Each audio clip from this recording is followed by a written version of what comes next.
Hello and welcome to episode 238 of the FReality Podcast.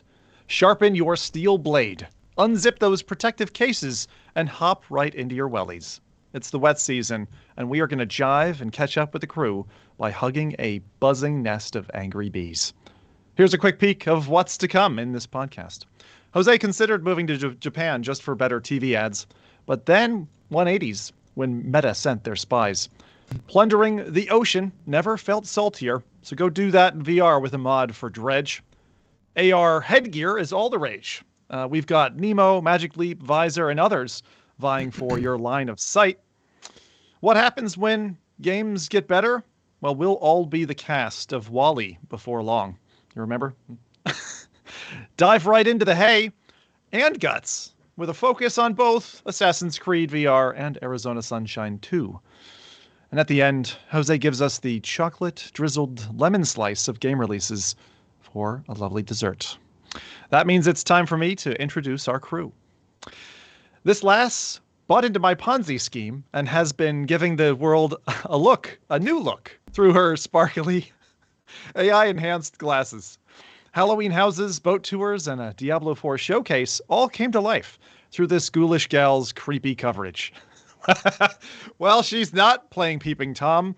She's spinning out shorts, thumbing it up for FReality, and choppity-choppying the best bits for your easy ingestion. This hard-working hellspawn, my dear friends, is, of course, Adam Bombati. Hey, Adam. I hate you so much. You and Jasmine. Because I was looking online for a little bit if I'm going to shell out, several $100s, I at least want the transition lens version, and I couldn't find it online. But I had a friend coming over. That's why we were doing all of the, Halloween and paranormal themed stuff. And we were walking down Venice Beach, just giving her the typical California tour. And I was like, oh, hey, a glasses shop that says it's got Ray-Bans on the front. And I walked in and I was like, this would be really random, but do you happen to have the Meta Smart glasses, but specifically the transitions? And he's like, why, yes, I do. And I was like, no. Yeah, and I was like, so then I had to buy it at that point, or I didn't think he would actually have it. But it was perfect because it was at the beginning of our vacation, or my friend visiting, so I was able to use it for most of the things. But I hate you. But I have been enjoying them. I guess I checked out your video on it and all the cover. Like you had the thing is you took I did a very quick Quest 3 Halloween house tour or whatever, but ever since you went into that chapel, was it for that Diablo 4 expose? The fact, have you with those glasses, because you plan obviously such very whiz-bang tours when it comes to your holidays. I go to one place, plug my kids into one side of a building, and then my wife and I try to escape to the other side. You hit so many things. It's it's a whole year's worth of content in just a week. So it was really cool to see, and seeing through your perspective is really neat. But yeah, how are you getting on with those glasses, and how are the transitions kind of treating you? Because I wish I had bought that pair. That seems like the right ones. Well, the trip was mostly planned for my friend because she's from the middle of nowhere in the United States, and so it's like, hey, look, city things and excitement. But the glasses were just an added bonus to everything we were already doing. But the transitions lenses, they're fine. They're not as dark as I think the pure sunglass version is, but I do like that I can wear them indoors, or especially when I went to all of the haunted houses and stuff. If I'm wearing sunglasses in those, it'd be silly, I guess. But I do wish the sunglasses were a little darker, but they're fine. I go out, you have to give them 10 seconds to maybe sort of yellow tint a little bit more, and then you're okay. So they're passable. I wouldn't say they're amazing sunglasses, but they work for what they are. Yeah. So that's the Meta Ray-Ban. And which when did you go for? The Wayfarers or the other ones? Wayfarer. I kind of wanted the headliner because I like the round retro look, but beggars couldn't be choosers. It's all they had at the random beach shop. So yeah. And I've been surfing Best Buys lately just to see what stock and availability would be like for the different ones, because there was one that was kind of like an aquamarine finish, and not for me so much, but for my wife, I was looking at them and we wanted that one, but have never been able to find it. It's been out of stock on the website. And so stock is definitely an issue. I'd also say that even 2 or 3 weeks after launch, Best Buy's here, they don't even have them on showcase. They're not even out. You know, you have to go and specifically ask for them, and they fetch it from the back of the shop, which is weird because it's maybe Meta's best play so far this year. It's very easy to sell that to somebody as opposed to like a Quest 3 if they've never tried VR, you know? So yeah, I think if you're wanting to get them, then look for a small Ray-Bans dealer. Don't go to like Best Buy or any big box because they probably won't have them, but places that people don't expect to have them, they might have them because no one's looking there. That's what I learned at least. Yeah. So I'm going to move on to your highlights, but I'm going to explain why I said Ponzi scheme first. So I did return mine. And Finally. I followed through. But I'm kind of going to wait and just because I had the like opposite problem that I think that you had, which was I was using them indoors probably 80% of the time. And as we're heading into winter, I'm like, does it make sense? I mean, we're going to have like if you're in Alaska, I used to live in Alaska. If you're in Alaska with the snow and all that, the bright reflections off of the snow, it makes sense to have sunglasses even in winter. Same thing is true in Canada. But I was like, when you bought the transitions, I was like, oh, I think I made a mistake, you know, because they're not that much more expensive. It's like $20 surplus or something. So yeah, I'm going to have to hold out and maybe get those in the new year. But let us know how you get on over the festivity season and looking forward to your Christmassy content, opening packages or something. Any highlights then from your trips or cavorting or VR, whatever you want to talk about? I'll go super quick, but I tried the Sandbox VR Squid Game experience finally, and that was pretty fun. Like I was worried about it because I was like, how skilled am I going to need to be in these versus the other ones where I have a gun, you know? But they do a good job of making it more mini game, party game like, and they do have the glass scene where you have to walk on the glass, and if you're lucky enough to have someone in front of you, then that's good. And it worked out for me because I respawned right behind people at one point after I fell through, and so it's just like haha, and we just go to you fall, and then I don't know where to go. So it was very true to the show where it's kind of cutthroat. And can you actually jump? Because that's the number one thing in those. Can you actually lift your feet off the ground and jump, or do they say don't do that because you got too much expensive equipment on? How does it work? I mean, you probably could, but you don't really want to. I mean, I didn't feel like I felt safe jumping. I mean, I even tried to cheese it where I would try to step on the metal areas between the glass to see if that would cheat it, and it doesn't work. They're like, nope, you're in between lines. You're falling. Shame. So that was fun. You'd recommend it, or? I would, yes. Well, I mean, definitely with friends. I don't know what the experience would be like solo. They had the red light, green light thing, and they optimize it well for VR in that there's coins that you have to like reach out for in that one. So it's not just get to the end. It's whoever gets as many coins within the time period of red light, green light is the one who gets higher score in the bank. So they did a good job optimizing it because I was optimizing it for VR. Well, I'm just glad they didn't do the scratchy cookie one where you have to like outline an umbrella. Like that is not a game that I want to play. That looks too frustrating. I want to ask real quick: is there any sensorial, feedback? Like when you fall, like does you feel like you're falling? Like what's that like? Or do you just see like the screen fade up? Or the sense of dread was the worst part in the beginning because you didn't know what was going to happen. But when you step on it, it does have an animation of you falling through, but you see sort of the warehouse you're in, and eventually it fades to black, and then you respawn. But you still get that initial like I'm falling, oh shit, you know. I would love if they did that with like a Broadway stage, like a trap door where you fall down and you actually disappear, and your friends are like, "Oh my mind shit!" Right now, as she was describing, I was like, I wonder how we can make like tiles just like actually break through and. Yeah. Because then you're like, now it's game on. After the first person goes, you know? Very good. Very good. All right. Let's move on to the next. So the Webster's Dictionary has this guy's mugshot beside the word enthusiast. He snatched a purchase of the MetaQuest Pro right out of the gates, and I don't know anyone who believes in the word future more than he. But some say he just put Mark in the hospital due to a recent wrestling match, and doesn't regret fighting the world's most suspicious robot. We believe in fair trials here at FReality, so would you like to comment on that allegation, Jose? Oh, no comment. Oh man, what's up, you guys? I'm loving it. To be honest, it's been a hectic of a week. Last few days, I would call it tumultuous validation. I knew what I was building was cool. I knew that I was going to build the fastest car in this industry. You know, it's a small, nimble, smart, engineering focused team, Yeah. and I didn't expect to have my car be invalidated by having it jacked, right? which is kind of like on me for not expecting that. But the validation has been so great. Being able to, and I gave Rowdy a quick little video, but I'm not gonna let it get the best of me. I just got back from IAPA, have IT-Sec next week. Jeez, it's IAPA again? We did that last year, and oh my Lord, I forgot. Yeah, I knew you were going to go to it, but it totally slipped my mind. That's sweet. So we'll, do you want me to, is this going to be a highlight for you? We're going to do it now? Or yeah, it's my highlight. Yeah, it's definitely a quick highlight. I was able to see, and I wanted to definitely talk about that a little bit real quick with you guys. We're definitely at the era of mainstream VR, for better or for worse, right? I was going to say, Jose, just for the audience's sake, for those who didn't catch it the first time around, can you explain a little what IAPA was? Because when I heard it, I was like, is it Parappa the Rappa? IAPA's not Parappa the Rappa, but it's not far off.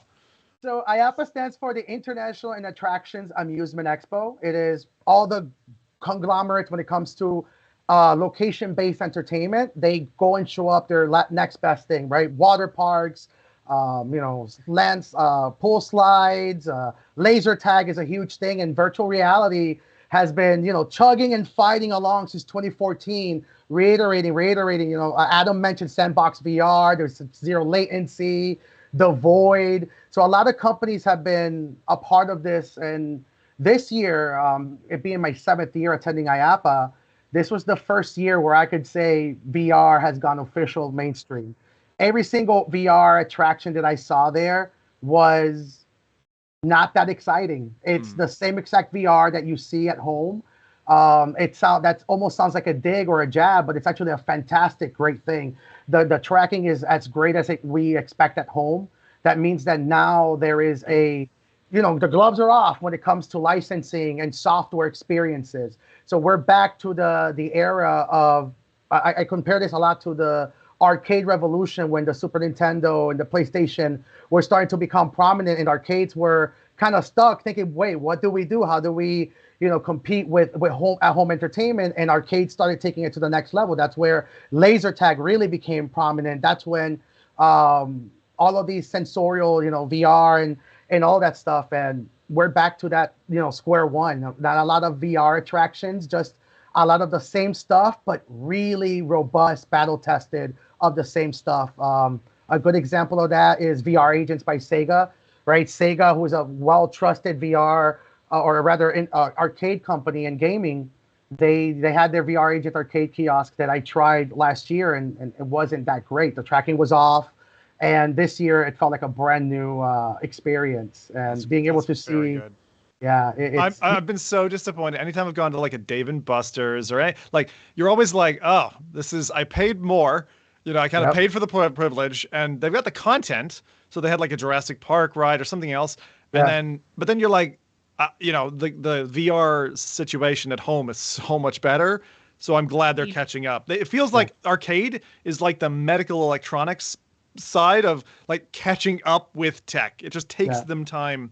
But they do sometimes have really, really worthwhile experiences. Kind of like what Adam was just talking about Squid Game wise. Sometimes they have the IP and they just haven't had the hardware. So it's good to hear that's changing in that space. Yeah, no, it's something.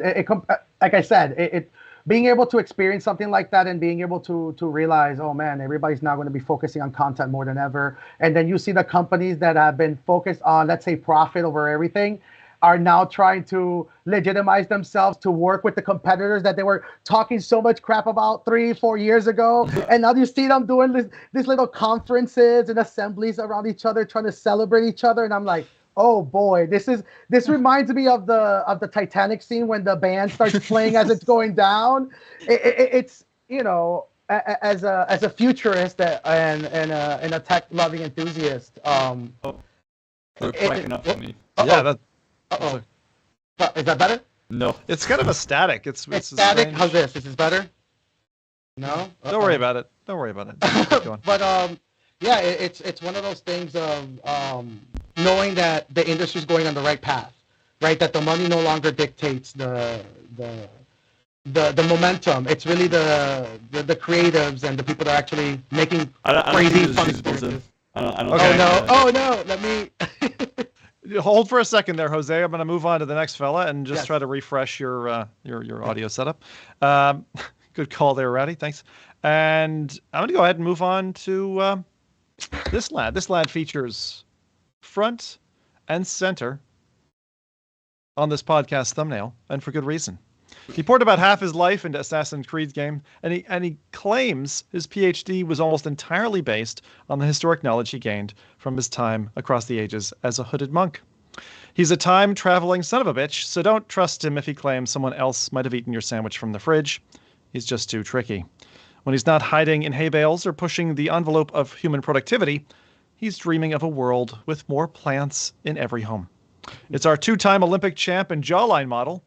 It's Rowdy. and from all of that, there was only one lie, right? That's right. You gotta find it. Right? Just gotta find it now. Only one lie now. I've been doing great. Yesterday, I went to a DevFest, which is an event organized by Google over here. Google and Platform Calgary are organizing that together. Wait. was Death really cool. or depth? Dev. No, Dev. Dev. Oh, Dev developer. Dev Yeah, Fest. Dev Oh, Fest. right. Okay. So much less interested now, but go on. Yeah. The funny thing that the reason why I brought it up is because they had a little bit of VR there as well. They had like a VR racing sim that they were demonstrating there. I do think they were using like an older Oculus device. Like I wasn't entirely sure if it was the Quest 1 or the Rift, because there were so many people lined up to try it, and I was like, I got something newer at home. Now they're saying Rowdy's a robot too. I don't hear it on Skype Yeah, end though. We don't hear it on our end, so it must be the pickup. Okay, we'll tinker for a second, folks. Just give us a moment because we want to have am I a robot too? I know Rowdy's a robot. Jose's a robot, but I'm wondering if I am. Jose, speak back to me again. Just I want to hear your. 1, 2. So Jose's clean now. You're okay. Or is But he though? Because they're or- hearing. I I don't heard consider myself Jose a is a clean robot, person. but I'm not quite Rowdy. 30, yeah. Just to give a bit of background here, we used to use different streaming software, and we've just flipped over. So But it's your not the feedback. It's the Skype then, right? Yeah, I think I so. think so. That's my suspicion, is that it might be. And I wait, thought maybe we should. I'm sounding like a robot to you guys. So apparently I'm No. okay. The And- only one who sounded like a robot was Jose, but he sounds fine now. But then Rowdy to chat sounded like a robot, but not to us. Just Very Rowdy inconsistent. robot. Just Rowdy's the Mhm. robot. So have a little think about that. While you pour over how many lies I just told you about Rowdy, it's all good. But I'm just gonna talk to chat here for a second. Bring you guys in. We'll just kind of jump a little bit ahead. So I just wanted to say that we would love to hear what you've been playing as well, whether it's in comments like on the replay or live right now in chat. Please share what you've been thinking. Have your say, and we'll react to your point of view with a bit of FReality spice as well. There's obviously a lot been happening, and actually, the last episode that we had was a pre-recording, the first one that this crew has ever done together. It went terribly, and the fact that you got anything watchable out of that is incredible. So great job to the team for piecing together what was literally the technological bottom point of the podcast, I think, ever. All four of us had different technical issues. It was hilarious, actually, but what came out was fun. So if you haven't seen that, just harken back a couple of weeks. It was actually, for us, it's kind of like 3 and a bit weeks ago, because we had a podcast, 4 days went by. We had another podcast, which is a little tough for me, because coming up with topics was a bit of a challenge. It was a technical challenge, so that it was tough for everybody else, Rowdy and Adam slicing and piecing and putting duct tape over things. And then now we're about 3.5 weeks out. So there's quite a bit of news to cover today, and we'll try to go at quick pace. Rowdy, you want to try your audio there then again? I don't hear it on my end, so it's kind of hard. It's a question mark. Well, we can leave it for now and kind of deal with it. Robot is better than no Rowdy. So we'll Rowdy, I was going to ask you with your Dev Fest, what was that you were just kind of jumping into there with your tale of Google's showcase? It's so uncomfortable because I don't know if it's actually still doing it.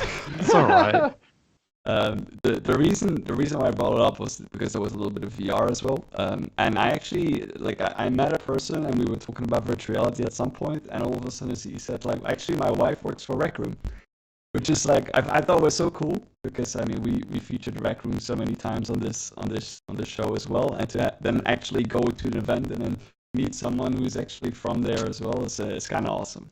Rec Room's that's got to be a huge company now, I think. Yeah. Like it started off, it was like I remember meeting Sean in a cab, like going to SVVR, and then they were small back then, but now they've got to be. I don't know what their size is. If anyone knows in chat, tell us. Who did you meet? What was their job? Do you know?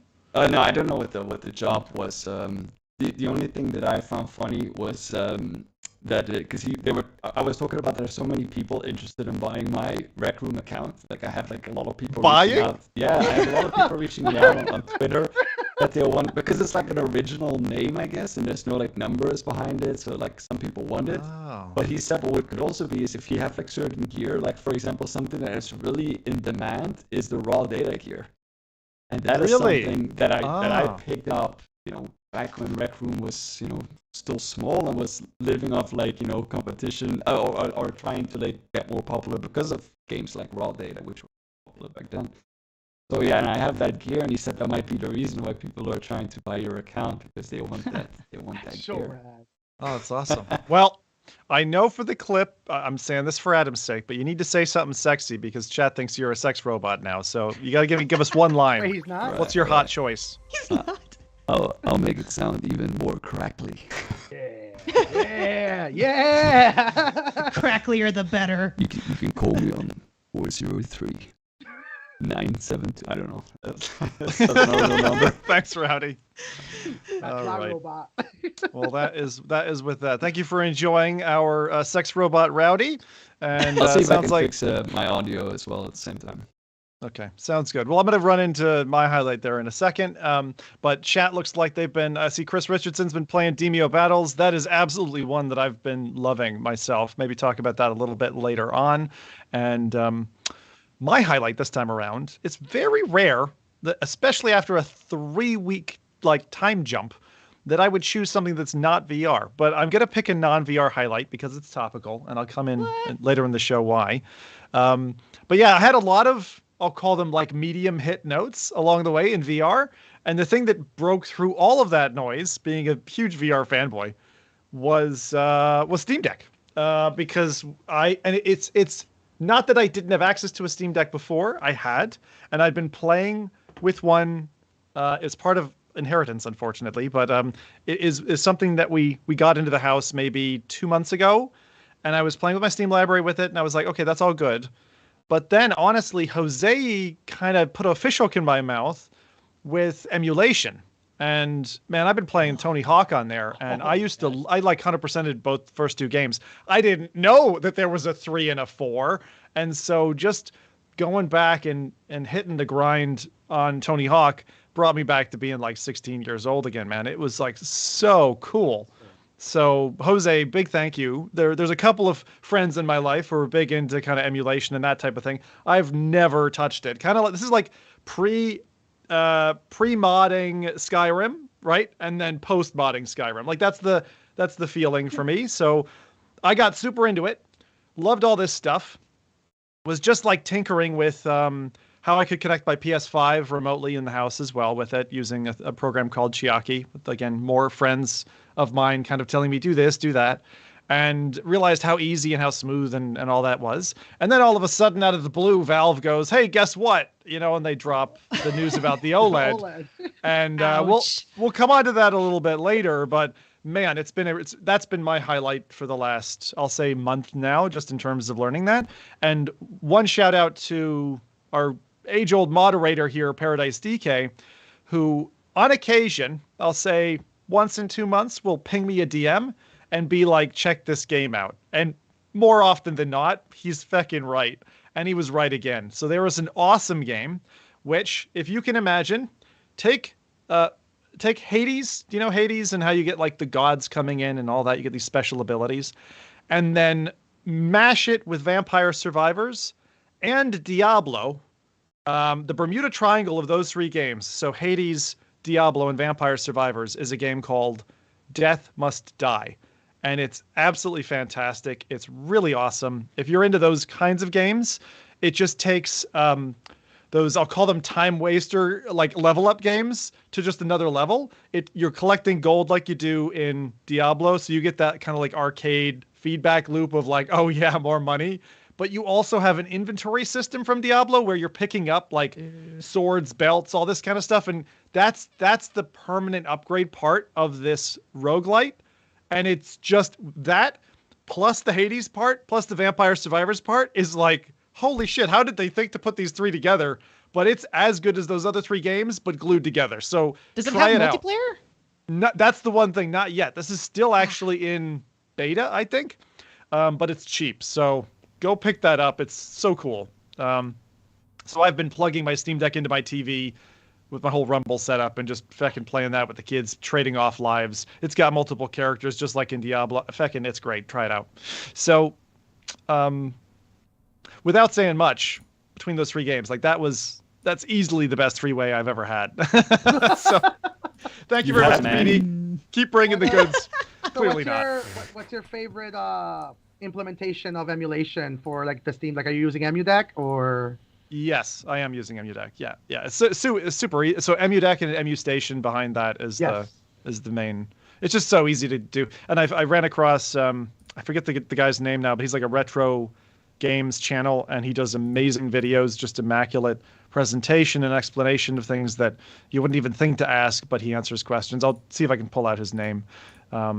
So that was a great recommendation for a game that when I'm physically out of stamina, some of you who work hard during the week will understand. You come home from work or whatever, you finished for the day, and you're just like, I just can't. You want to, but you like just don't have it in you to do VR. And then the other final shout out I'll give, a non-VR shout out to buddy Rowdy here, is that I'm going to go see Tool on Tuesday. Nice. For their last North American show, which is in Toronto. So they're showing for 2 nights, and we're going the final night. So can't wait for that.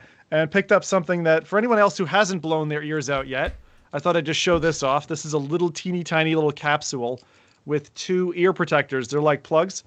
They're really, really cool. They're called eargasms.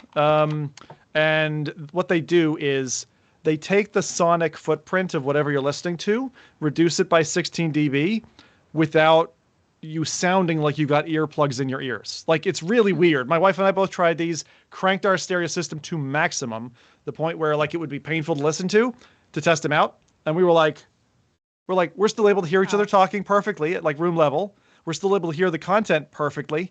It was really bizarre. So a bunch of Tool fans were saying concerts are super loud, painful. People are having tinnitus coming away from them.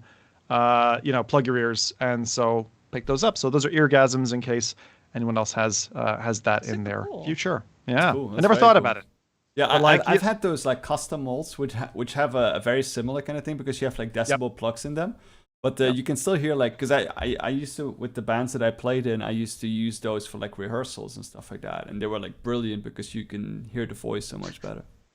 Yeah, I never knew about this tech before. I've used earplugs a few times because I care about my hearing and I'm an audiophile. But when I came across these and like compared to what was good out there, like the flat response is crazy. It's crazy. I didn't think that was possible. So anyway, if you're in that space and you're 20, save your young ears. Don't hurt your ears. Like, I just got to say that again and again. Anyway, with that, we have a loaded news train incoming.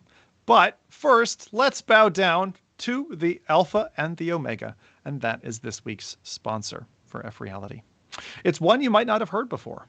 This is Virtex Stadium.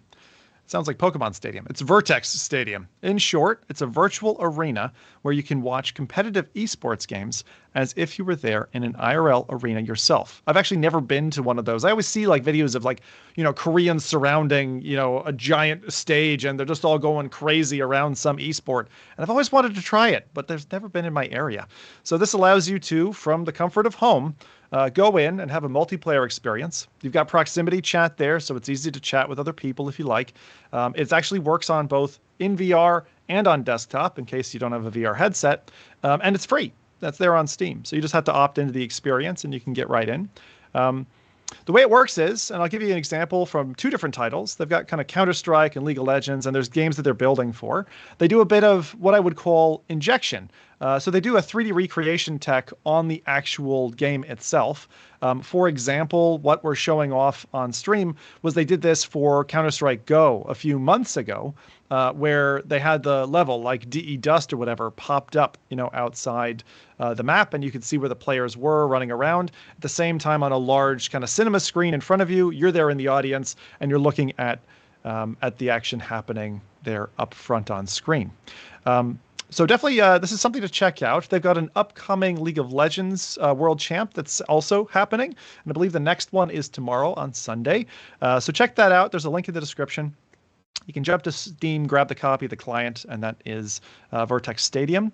If you're a Counter-Strike fan like me, other news about the future might be interesting to you. So they had done CSGO, but CS2 having recently launched, I think it's going to be particularly neat, allowing players to kind of enter in that arena, maybe even root for your favorite team, wear a t-shirt like that. You can customize your avatar in the scene, which is pretty neat. I want to go test that out for myself, just see how good it is. I like the customization that way in titles like Golf Plus, so that'll be pretty interesting there. I think there's promise to watching that, and who knows, maybe one day you get to see the 4 of us, with our VR shenanigans in an arena setting. I thought that would be kind of cool, even the podcast in that kind of situation. Anyway, Adam, I know you've had a chance to have kind of a go with this before yourself. So what were your impressions about trying this out? And when and where did you get a chance to go hands-on with this? I've been at so many events, I forget which one, but it was either CES or GDC, one of those. But Tim got to show me sort of the early but pretty much done version of it for Counter-Strike, and it's really cool. So there's 2 different parts to it. There's what you can do as the caster or the host, I guess, of the match, and then of course the spectator experience where you can see that either in VR or on the browser. But I really liked the different effects that you can have on, I don't even know what to call it, like the map, the stadium. So say that you're in, like the map is a snowy or rainy map, you can actually add snow and rain to the stadium and change the lighting so that it affects reflects the same lighting as whatever the map is. It's like this. It's a lot of customization you can do with this thing, and Tim is so nice. But the even the different, I don't know what you want to call them, the screens. It's hard to compare real to virtual depending on how you're looking at it, but being able to customize and have the different players show up on there, like this is great for people like me who don't necessarily like going to physical esports events, but want to kind of participate and see what that would be like maybe, except even better because you have full control of the map. So you can either be, normal person sitting in the stadium, or you can actually go like into the map to see what each player's doing. It's 3D, so you can be able to rotate it around.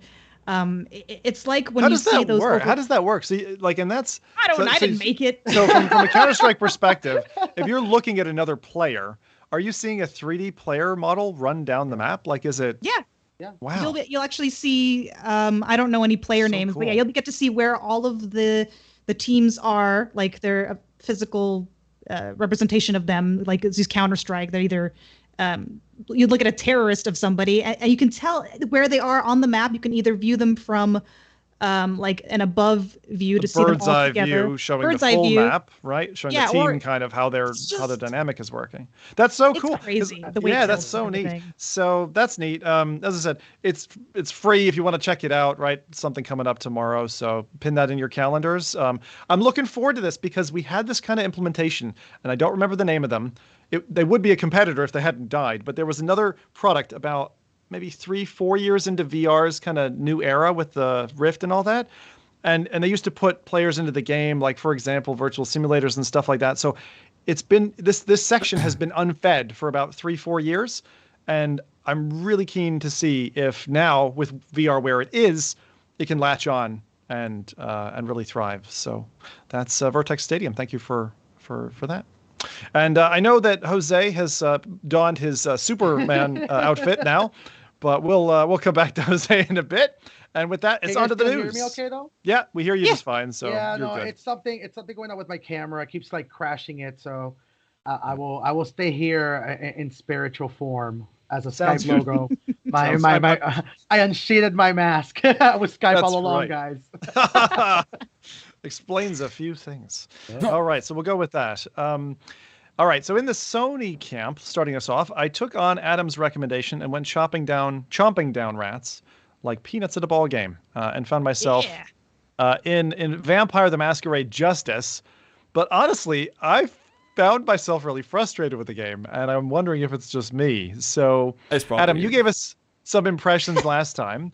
I got stuck in kind of a dark Venice area, and I wanted to ask, like, what am I doing wrong? Because all I could see, I got stuck in a particular part of the map where there was like 10 locked doors, and I was like pulling my hair out, couldn't find my way out, kept going back to the central hub map, and I was like, well, that's it. I think I'm done with this for now. So I don't know. Did that give you any trouble? The level there's like only they unlock as the story progresses. So some will stay locked until you get to that certain point in the story where you go through it. But I haven't been stuck like that, because you're talking about the area outside of the hub, right, where you go out and then you go through a gate to start your mission. So is it kind of like let's say Super like Mario 64, where you're supposed to go back to the hub to pick up your next mission, and then you go find the right door?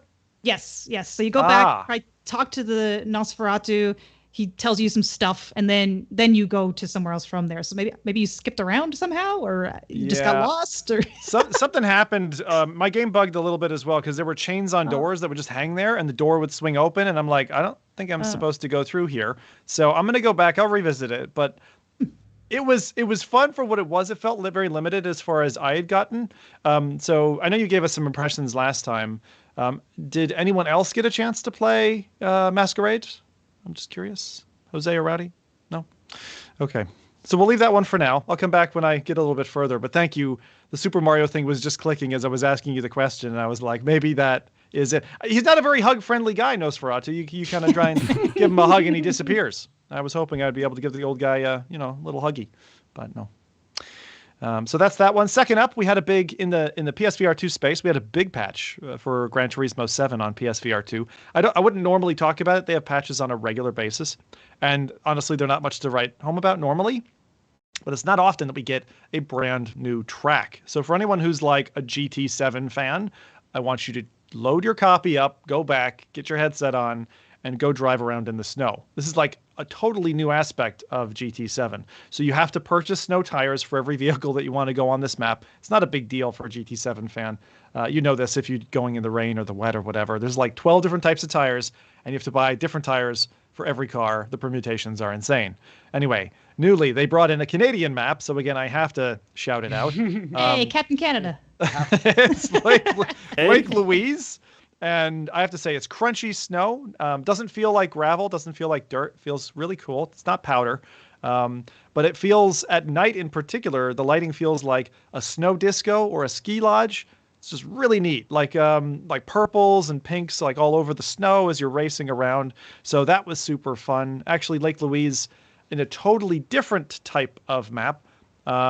In Assetto Corsa used to be my favorite track, which was a 50-kilometer drive all over the mountains, come back down into the town, zip past a hotel, loop around the lake. Like, that's what I was hoping for when I heard Lake Louise, and it's not that. It's just a ring track in a bowl of mountains. But hey, maybe at some point GT7 can bring that type of track so that we can all enjoy our cars, but in a bit of a more free mode, like, just drive around and show off your stuff. GT7 is a killer game. If anyone hasn't tried it out yet, honestly, still my game of the year 2023 so far.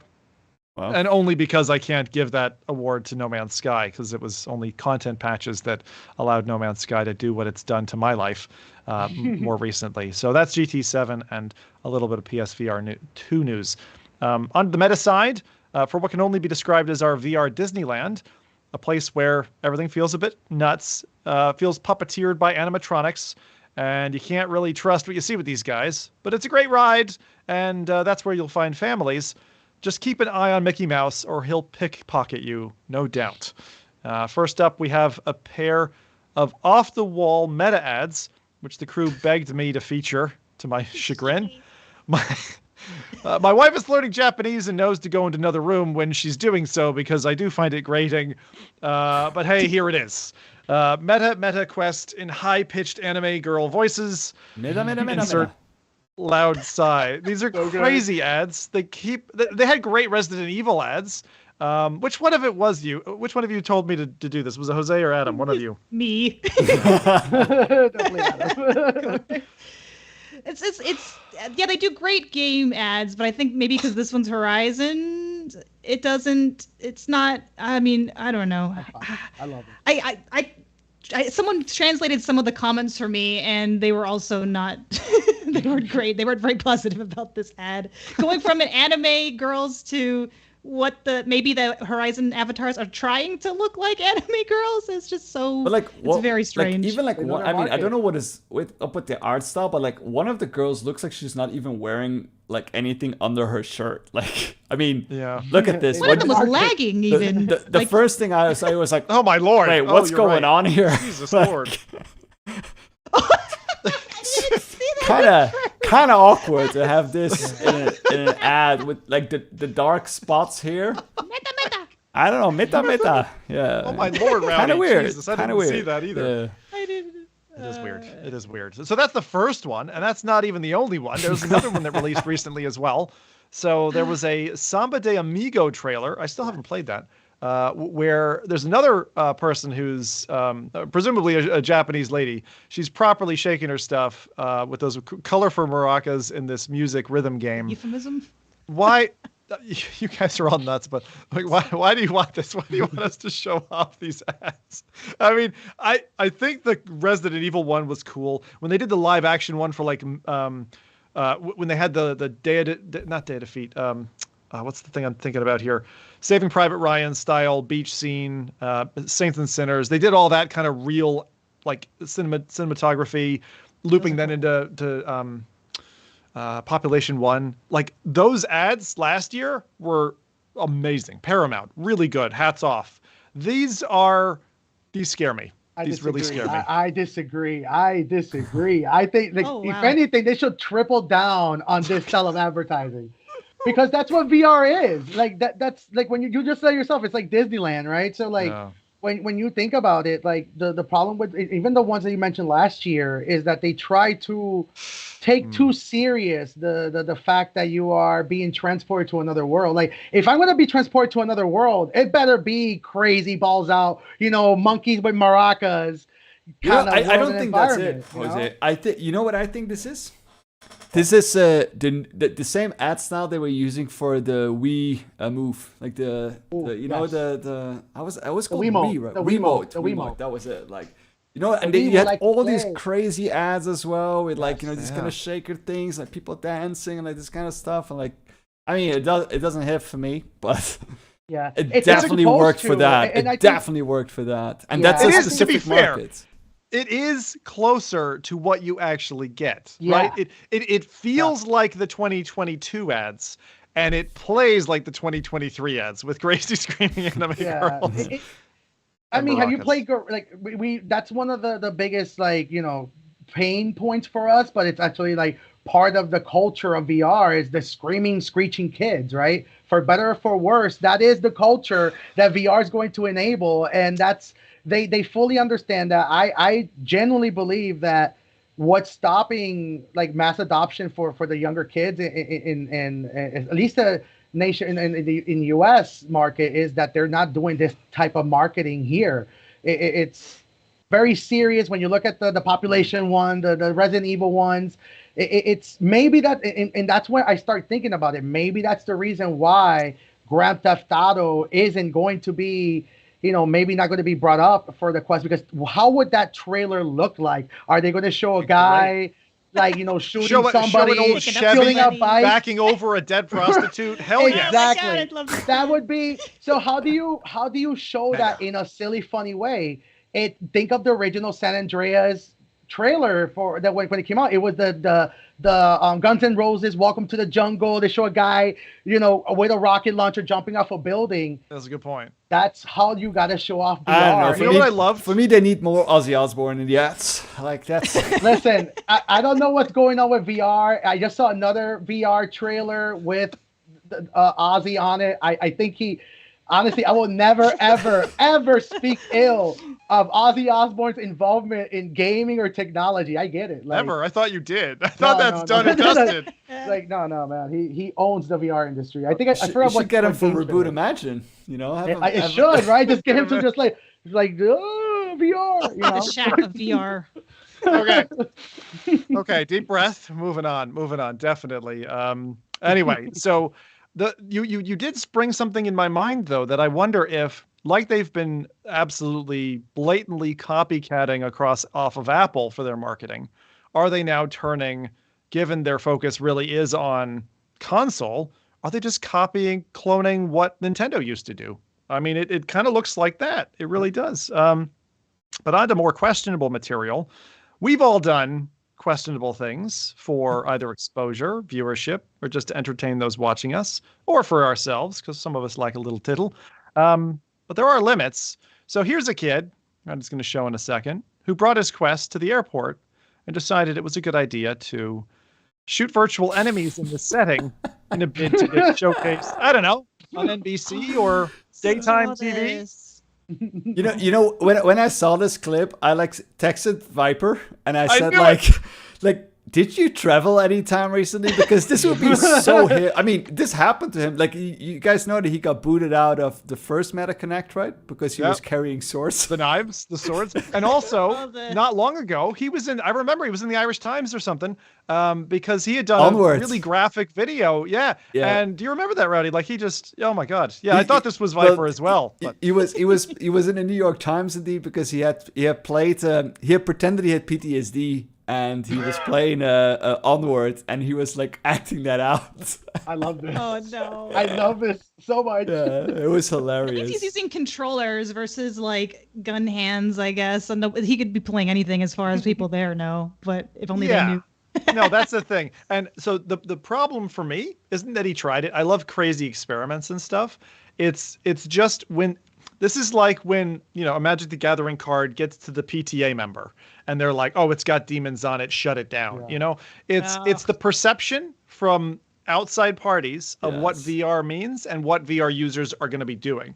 It's like, and it's a bit of a dickhead move, honestly, right? To kind of post this. I get it, you do it for the views, but I honestly felt like that move was crossing the line, which is something that our friend Lonely Viper used to love to do. So he's become a VTuber. Guess he didn't like getting in the suit all the time. And go check out his Twitch channel, Lonely Viper. He's got twins, poor fecker.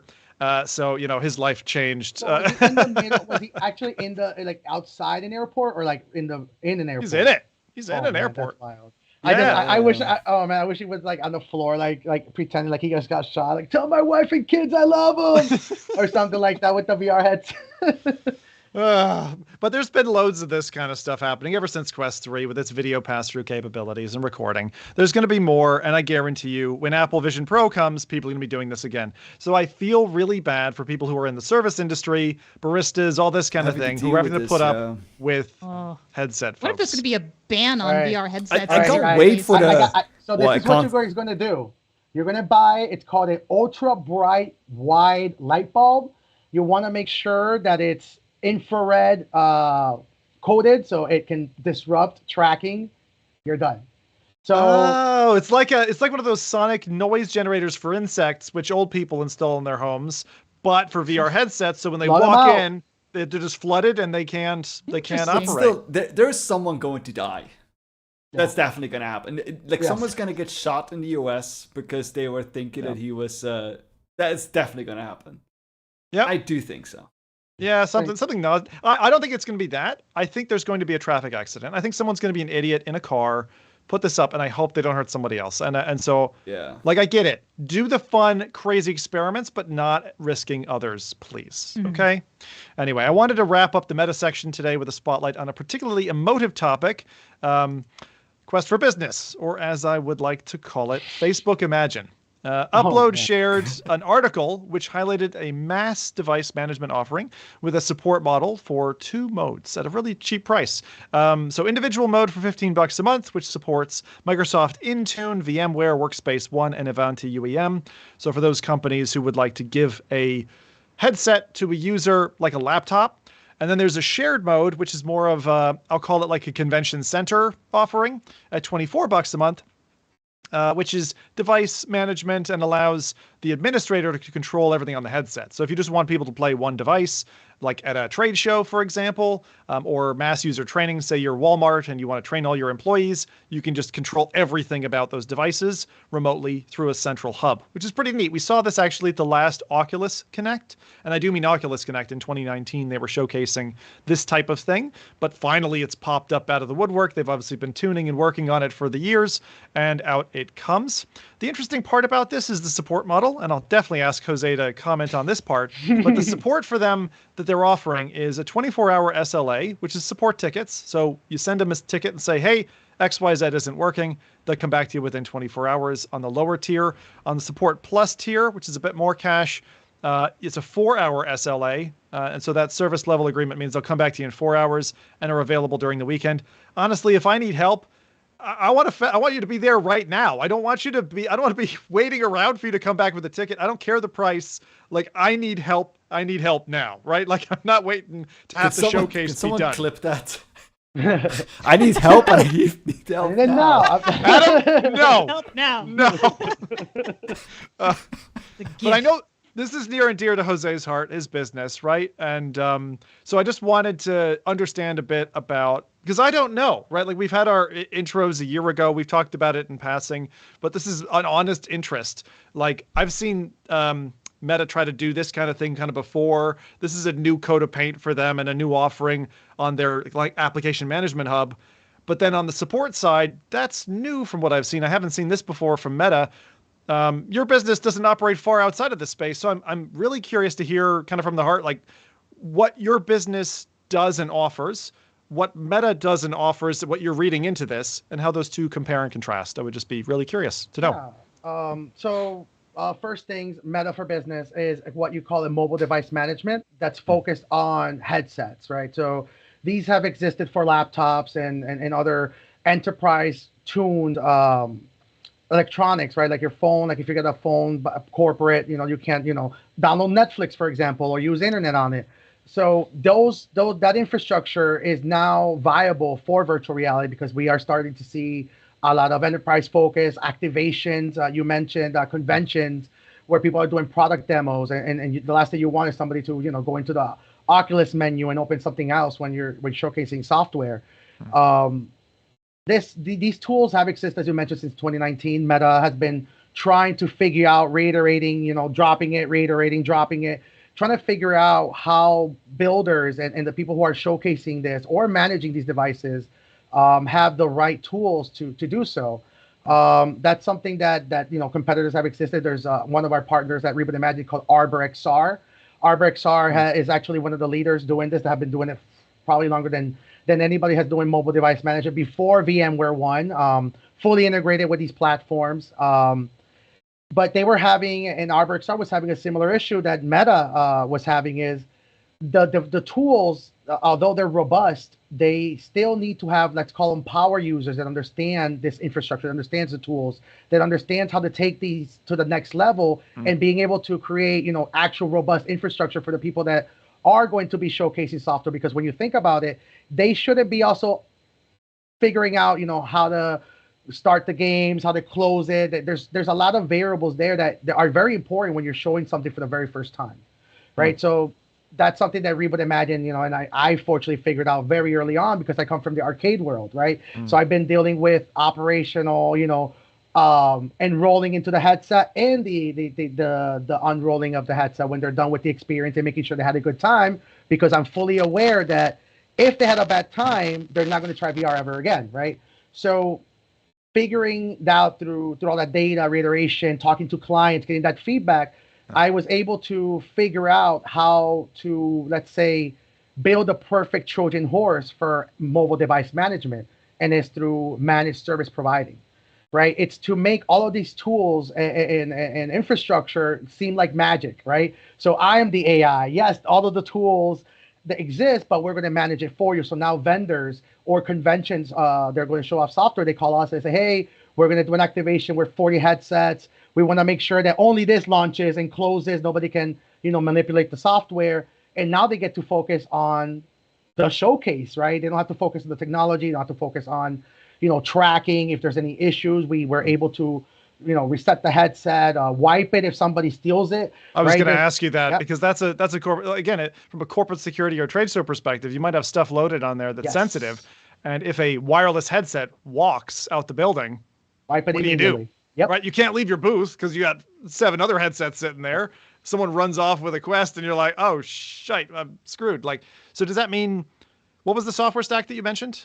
So it's called Arbor XR. That's our internal infrastructure. It's pretty much the same tools that you see where Meta has always had it. The differences between Arbor MDM infrastructure and Meta's is that the Meta's one is only focused on Meta devices. So what happens if you are showing a like Demio Battle, for example, right? That it's available also on Pico, and you want to do an activation that's Demio focused, and you're like, man, wait a minute, but I have to do a different MDM, and now you're using 2 different platforms on the back end where you can reach out to Reboot Imagine, and we'll set that up for you, and now you have both headsets running at the same time. There's software parity. You get to focus on the differences on the controllers, maybe, but right? So what we do is we build infrastructure for the people that are actually building it and the ones who are managing software, not also having to incorporate managing of the headsets into the mix, right? Which is what I call confidence boosters for adoption. And that required a lot of reiterating, a lot of conversations. Financing is a really big thing when you think about people that adopt headsets at scale. You don't want to spend $500 per headset times 5,000 employees, right? So we were figuring out how do we get adoption at that scale, right? So we partner with amazing financing companies that allow us to build, let's say, a turnkey solution where you can get, let's say, a laptop, a headset, and managed services for under $50 a month, right? And the reason why I'm really, really interested in this, because I think we're waiting on this like point of inflection where work is going to transform, like maybe not overnight, but some organizations will be adopting, I'm going to buy a headset and you're going to use it for work. And you can connect back to maybe a virtual slice, kind of like a VMware type job, right? And I think it'll really transform not just how we game. Gaming has been done. Like gaming's done. We're on the right tracks. It's on the road. But like the work side has only just in 2023 really kind of tipped over to the point where a consumer device for not very much money could be used by a small business. And then they have this need. They have this need for not only support, but also how do I manage the device? I remember a company run by two lovely Brits called Virtual Umbrella, and they used to go and take 60 Oculus Go devices and set them all up and do a showcase, maybe the health seminar or something, but it was brutal. Like they were literally taking headset by headset. There was no central management, at the time. And so watching that evolution over particularly the last 4 years has been really interesting. So thanks for that kind of cross-sectional comparison, because a lot of times I get it. We're like very gaming focused, but there's a really important vessel that's like moving maybe silently in the night here. And that's work, like VR for work. And it's coming. People are paying attention to encryption, the Microsoft partnership that we talked about like over Christmas, with Meta. And I'm finding myself working in a headset now, whether it be for, podcast stuff or even just my day job, and why? Because it's more comfortable for me. I don't want to wear glasses. I want to look at a giant screen and just have things at like comfortable text size. So yeah, it's really, super, really nice. it's super important. And you mentioned the airport scenario with VR, and we are almost, unfortunately, in a similar tightrope for adoption for work when it comes to using virtual reality for that, where VR is still associated a lot with gaming. It's considered a gimmick, right? And as you mentioned, the Quest 3 and mixed reality has now started to say, wait a minute, like monitor reprojection is actually a lot cooler than people were initially thinking. And with that comes confidence, right? The people last thing shunned it. I just got to say that. I mean, it has been, because mostly it's been gamers, right, who adopt the headset. Then they shun it. They're like, oh, you don't want to, it's a flat game. You're playing in a VR headset. What are you doing? Is this just for clicks? It's like, no, that's comfortable. It's great to play it that way. And guess what? You can also work that way. Like your airport scenario, I would totally bring a keyboard and a headset if I could work in an airport and burn a couple hours. Hell yeah. Play Counter-Strike. And it can burn, and it's yeah. I want to do Counter-Strike, but it's so important, right? Because I think a lot about, and that's the reason why I'm so passionate about what I do at Reboot Imagine and the Meta for Business, countering offerings hurt me on a really deep level, because it's not about the competition. Like, I'm ready for it. You know what I mean? It has nothing to do with that. It's how much I care about adoption. A 4-hour, 1-day response. You mentioned it yourself. Yeah. Imagine a 5,000, an insurance company.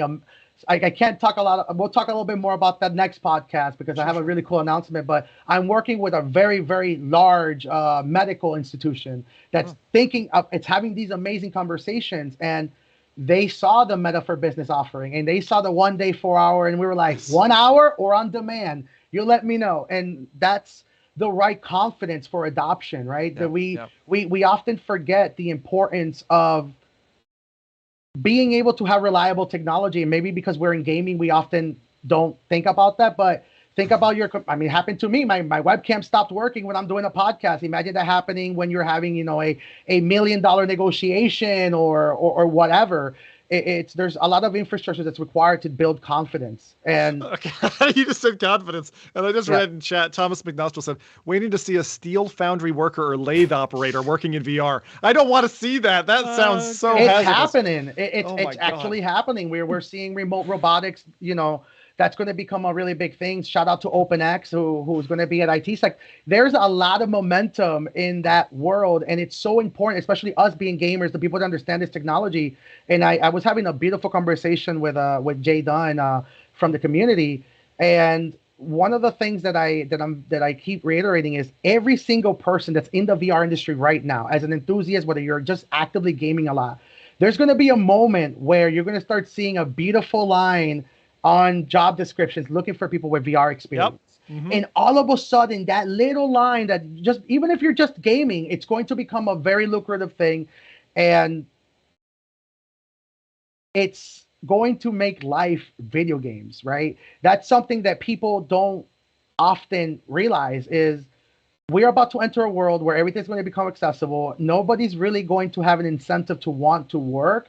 And the ones that are going to want to work are going to be incentivized in a really cool way. And once again, things that I learned from an arcade, right? One of the things that when I build an arcade, we get the question of, what do you, when we doing, for hiring operators, one of the questions that the founders of the arcades ask me, they get scared. They're like, are you sure we can find somebody for $8 to $9, even though the minimum wage for most jobs is like 15? I'm like, what's the minimum wage at a McDonald's? And they're like, oh, it's about $8. I'm like, put it at the same price. And like, are you sure? It's like, what if you're going to get paid $8 at a McDonald's or messing with really cool tech like virtual reality? It's a done deal. It's a done deal. No, 100%. Yeah, I would agree, especially if it doesn't involve the costs of a commute and getting, a belligerent boss, shoving you a burger up your rear every day. Yeah, absolutely. I think you're right.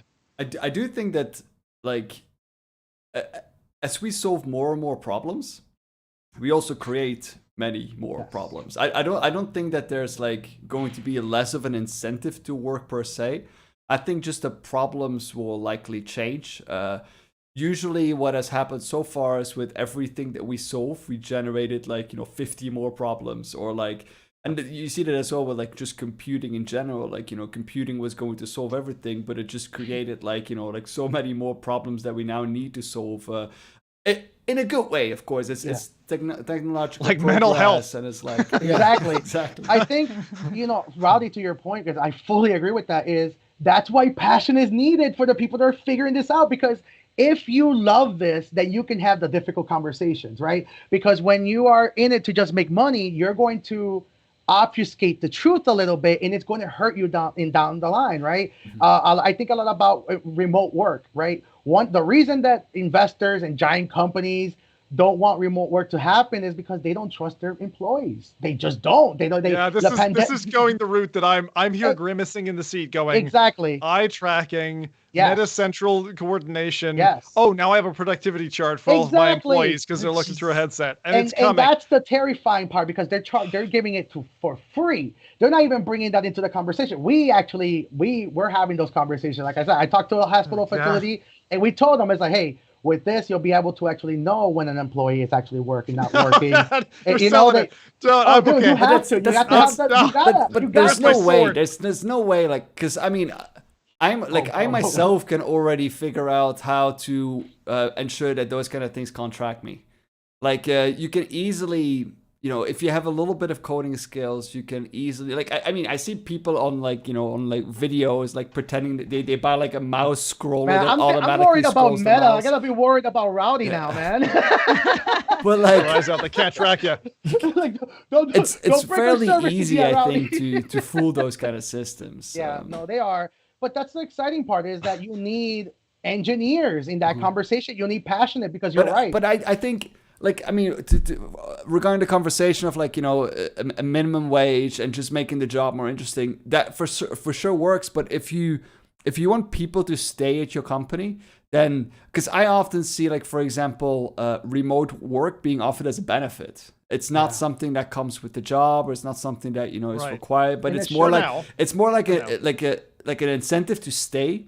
Because otherwise, there's going to be, I mean, if you have a certain set of skills that is in demand, there's going to be someone else who's probably going to be able to pay more. And then you're going to have to make that little bit of a balance. Like, do I want remote work or do I want more pay? So there is always going to be a little bit, I think, a balance between, like, having that skill set and, the kind of benefits that come with that. Like, wow, this is some conversation, lads. this is a train that went off in the night by itself. I'll pull us back to a happier topic because I tell you, this stuff, like, it gets really dystopian to me very, very quickly. And I'm one who feels like if you have a team who works well together, and in whatever way that group of artists works, you do not need to track them. No, and I think tracking is the wrong word. And I'm going to say that to the point of even people who are moonlighting, second, third job, whatever the case may be. Like, I believe if you get the right person and they're doing what you need them to do, whatever else they did with their time. And I don't really believe anymore. Now, I work this way because of my contract, right? But I don't really believe in I'll call it a 9 to 5 anymore. Right. It's more interleaving than that. Because people are more like octopi these days than anything else. They're doing this, that, but they're able to orchestrate. If you can orchestrate in the way that an old like telephone operator can, that's what I want for my business. And that's what I want to employ. By tracking. What I mean by tracking is the infrastructure to ensure that the employee, regardless of where they're at, they have all of the tools and resources that are required for your job to not be stagnated. Right. I think a lot about the fact that during the pandemic, I did it myself. I was working a lot, at the beach. Why would I be on my laptop at my desk if I have internet? Hard. Right. So man, how did you do that with like the sun and all that? Were you on a laptop? No, I didn't have my no, on a laptop, not on my headset. Yeah, but still, I mean, like I can't. I've tried a few times because like not being in Scotland anymore. It's like you try working outdoors, but it's not comfortable. Winds breezing by. I mean, maybe it is on a Californian beach, or Floridian beach, but like generally speaking, outside, even a little bit of wind, even like temperature variances of like 5 degrees. For me, it's just too much for it to be it's just not comfortable outdoors. No, I Tim totally is such agree a with little that. snowflake, isn't he? Fuck off. Well, he's right. Wind, Let me give you a better scenario. Sitting at your desk, in a desk somewhere comfortable, there's a lot of things that we often don't take for granted in an environment that is like a work environment, right? There's the IT department. Yeah. There is, access to printers and all of that stuff. All of that infrastructure is weirdly enough required for remote work, right? And a lot of people don't ever realize No way. that. No, look, I haven't interacted with a printer in about 12 years. It's not required. Brother, I sent an invoice like a week ago via fax. Via fax. Oh my God. And then you page the person. Super No, dude, that is, and I know this moving here, a North American problem. Other Yes, parts of the world, 100%. we use email, we use digital transfers. Like here, everything is in fucking paper. It's ridiculous. It is absolutely ridiculous how Stone Age it is when it comes to financial transactions, to just anything dealing with business. It's so Writing old school. checks. We still have to write checks for certain That's bills. not even legal tender in the UK. It's not even legal. Anyway, let's move on. All right. So, and I'm not getting a card in Arcade. I need a card again. Grandpa Zim. Thank you. All right. Let's move Brilliant. on. Thank you, To Arcade a Mage. few headsets in a Breeze by showcase. Okay. First, the DPVR P2, which is starting to sound like a Star Wars robot. Oh, yeah. Is a headset brand we spoke about a few years ago on the show. They're bringing out an enterprise VR headset. It's got a couple of really neat little features. And as I said, I'm not going to labor on this, but Rowdy's going to show the trailer and I'm going to zip through a couple of the highlights. So it's got a replaceable battery. So the back of the battery comes off the headset, can be replaced, or you can have a second one on standby. The other thing that's kind of neat is it's got a straight to wall connector. So you can connect it to mains supply power if you want. And a lot of headsets kind of don't think about that. So that's quite smart. Again, like something I saw HTC do, they've got the cord going up. So again, I'm going to say this, shame on you, unless you kind of strangle, have your headset from the ceiling. I don't know why you're fighting gravity with that. I don't agree with it, but feck it. Touchpad on the headset, again, takes me back to the Samsung Gear VR days of on-headset control with click-clack coming over the microphone. Hopefully they've solved for that, but it's a Snapdragon XR1 in the headset. So there you go. Something for business. The DPVR P2 is coming. They even showcase some audio canceling earbuds that go with the headset, which to me, when I think enterprise, I think of people swapping the headset frequently, and there's no way you're getting me to take someone else's ear things and put them in my ears. The power display, definitely add that. That's the what makes it enterprise. That's the superpower there. It's the fact that you can connect this to a computer and get the graphics card to output directly to the headset, like through Steam VR, where most all-in-one headsets at the moment they're reprojecting, right? So the computer is displaying it and then sending it to you. This will directly detect as a monitor, so you're going to get uncompressed, unfiltered, full graphic fidelity from the P2. I'm really surprised that we left that behind. Like at some point, and I think it was really Carmack's doing, although he didn't mean to. Like when we went standalone, we lost the direct from computer to headset connection, and it's either compressed or what. Like we're just getting back to it, and it's been like a 4 to 5 year hiatus. It's hurting content creators Crazy. more than anything. The lack of power display is 100. They had two options, and I think that's what happened with Carmack is they were more focused, and this is where what the realities of the dark side of Meta come in, because they're the ones that really push for this. Is if you give DisplayPort access, then this is a Valve Index replacement, a direct Valve Index replacement, because it connects to the computer. It's able to run uncompressed Steam VR. There's no intermediary. It turns into a spatial computer. Then how do you force people to go into your app store? How do you force them to have that part of that ecosystem? Oh, because you've broken out of it. Yeah. There you go. Oh, that's a really good point. I always wondered why with Quest Link, they hadn't allowed you just to get kind of straight to your desktop. And they put you through. Yeah, it answers that question now. So cool. All right, next one. So on Twitter or X, we also got a tease from a high-end headset manufacturer who you'll know and maybe love, Vario. So Vario had a tease of the number 4. I'm going to ask Jose what he thinks is up, and I'm going to guess here for a second. Two things came up. First, I was like, 4K headset, but surely they're past that already. The second one was their line seems to have VR or XR in the title, followed by a number. So I'm guessing it's the XR4 that's incoming.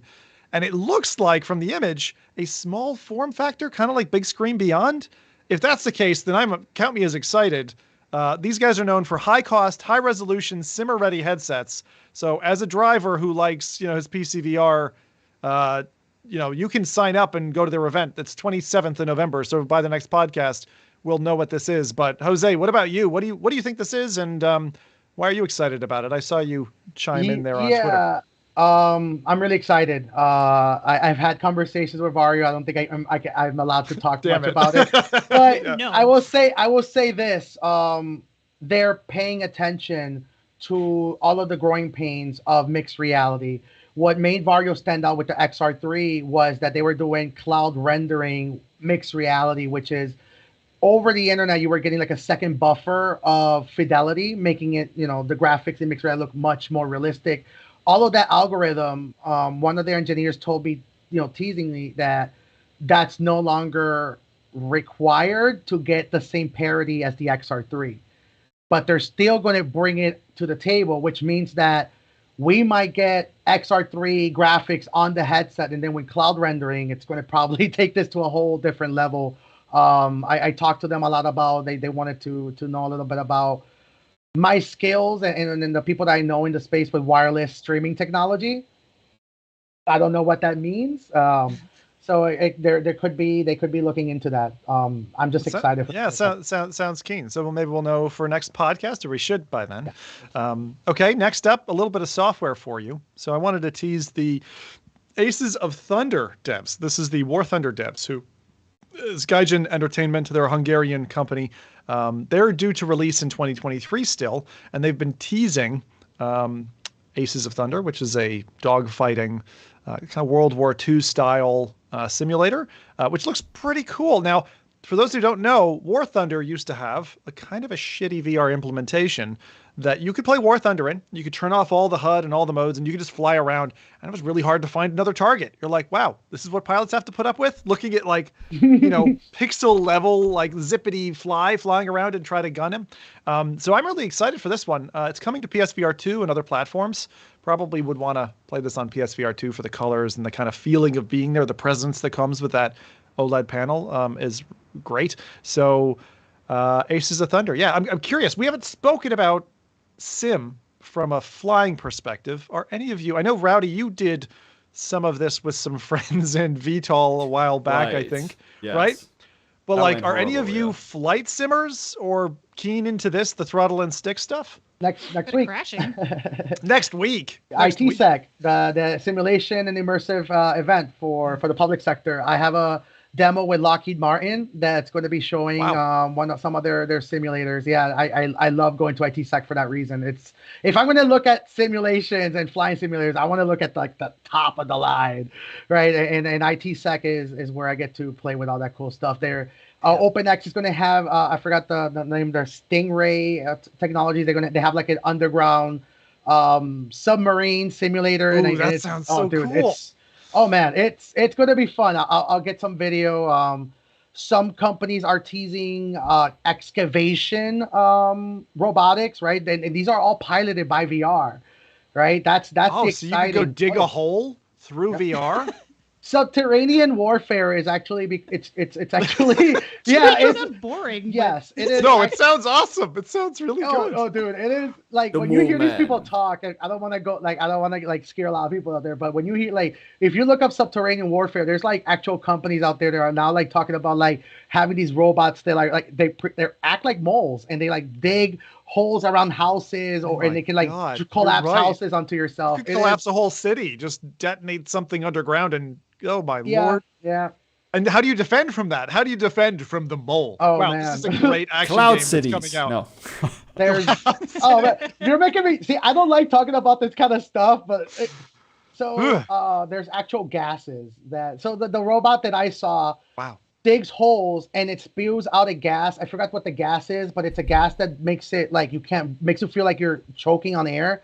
I forgot the science behind it, but it's essentially kind of like me after eating chilies. Yeah. Well, you're not good with spicy stuff, Rowdy. I always assumed you were a spice guy. I'm all right, but I need to spend some time by myself after that, probably. Wow. Yeah, that's the case. So you're big into it, Jose. Adam, I didn't catch your response. What did you say? Oh, this is a great way to bury a body. You don't even have to touch anything. It's got gases that knocks them out. You got the hole that's made by VR. Not the warfare. Where can I get it? That's exactly what I'm talking about. Man. Jesus Christ. The flight sim. Not how to kill people. Flight sim's not so much. It's gonna get nuts. Oh God, I love this crew. Okay. Let's move. All right, next up, we have battying about, Resolution Games is coming with Racket Club, where for something a little bit sporty. That's the Padel. I'm an educated man now. A Padel-like 2 versus 2 game coming from an established VR studio. None better than Resolution, I would say. Definitely interested in this one because when I play with my non-gaming, non-VR, absolutely anti-meta father, he just really doesn't like their interface, wants to definitely line up and shoot all of their UI developers. But aside from that, Resolution Games have a tennis game. So for a retired like tennis guy and his son to be able to hang out and play a game where we're hitting the ball back and forth in our rooms, trying not to break our TVs, this looks really cool. I'm really interested in their implementation because everything else I've seen so far, like tennis on court on PSVR 2 recently, tennis simulators that we've had on the Rift Store, just none of them really scratch the itch. The closest I can say we've had has been like Racket NX, which is great. And that studio is now bringing out Underdogs, which is probably going to be pretty cool as well. But this one, Racket Club, I thought I'd give a quick shout to for anyone else who wants to play something that's a little bit in the serious camp, right? But just something you can do, play and chat. I do that currently with Golf Plus, which I really enjoy. But there aren't many games out there where you can do that. Walkabout Mini Golf being a favorite for a lot of people, you know, something that works across all ages. You can just kind of dig into. So that's coming. We don't have a date for that yet. Dig into. You've ruined me, this podcast, all of you. And the next one is a game about fishing in the murky depths with a little trawler. This is Dredge VR. So Dredge is a game that I was put onto by VRTO's own Karamaliki Sanchez.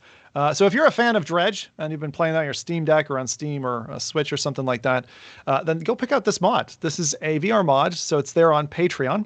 And I'm really looking forward to this. Sorry, I put the dev's name down and then it looks like I lost it in my notes. It was XR43 or something like that. But check out Dredge VR on Patreon. There's access to an early VR mod where you can jump on the ship yourself and looks really immersive. Honestly, reminded me of what's the diggy hole game? Given we're on the subject, what's the one with the space aliens and the dwarves? Rowdy, space. Sorry, the dwarf game. Yes, Rock and Stone. No, it's dear God, I was looking up the Dredge VR now. Deep Rock Galactic. That's Deep Rock. So to me, it looks like a VR implementation of Deep Rock Galactic, which really puts you in the shoes of the game, where when you're normally playing it, you're like looking down on this little boat on water. So it's a really dramatically different way to play, kind of like the Risk of Rain 2 feedback I gave, I think, last podcast. So that's Dredge VR. Again, another shout to Paradise DK for tipping me off to that one. He's all over his mods. Within 3 hours of the post, he was on to me about that one. And finally, our Aussie mates, Toast Interactive, have been taken to the streets with Richie's Plank Experience, and their videos are a must-watch. So this is the one where I was hoping Rowdy would be able to share the screen with you. An audible scream on the podcast is something we always look forward to. But they've been going around somewhere in Australia and offering kind of demos for people for like $50, right? You want to do it for $50? I don't know. 50 Australian isn't. I heard that and I was like, damn, that's a lot of money. But I think 50 Australian's like 20 US or something. It's not a lot of money. But people were doing it and absolutely losing their shit. Just going into the original Richie's Plank Experience. And now there's a new one. There's a whole new thing as well. So they've got an MR experience that's just come out. You have a nice little board. You can measure the board, set yourself up. And then you're overlooking a giant canyon, which just looks incredible. So hoping to do that one myself. I need to find myself a 2x4. If anyone else has gone looking for wood, not you ladies, if anyone else has gone looking for wood, it's actually tough to get a board these days. I don't know why. It just is if you live in suburbia. Competition's pretty stiff. Oh, God, Adam. Sorry, I can't help it. Just send one of those robots after us. Yeah, that's right. Jose, you and I talk after the podcast. Yeah, All right, you want me to try this? Yeah, give it a shot if you can. All right, here we go. We Let's probably see if won't this hear works. it, but the audience should. I love Richie's Plank. Is it working? I don't think so. Just Let's see. working. Audience, tell us if you hear the audio. And if you don't, this will just be a nice time to take in some tranquility. Before the screams. For the screams. Yep. I hear it.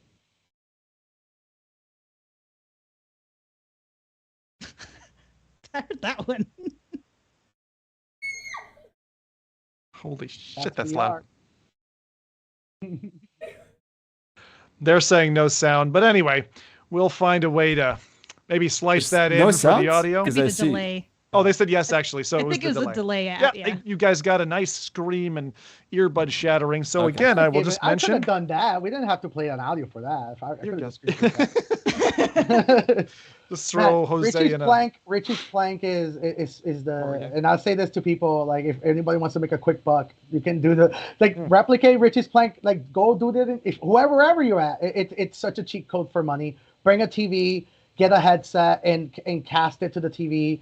And just tell people with a real life plank and tell them to do it. Everybody will spend $10, especially if you build a crowd and somebody starts screaming. Wow. And the best part about VR is that people love to also hyper, emote. So they're going to go screaming regardless, even if they're not scared. I can tell you this by direct experience.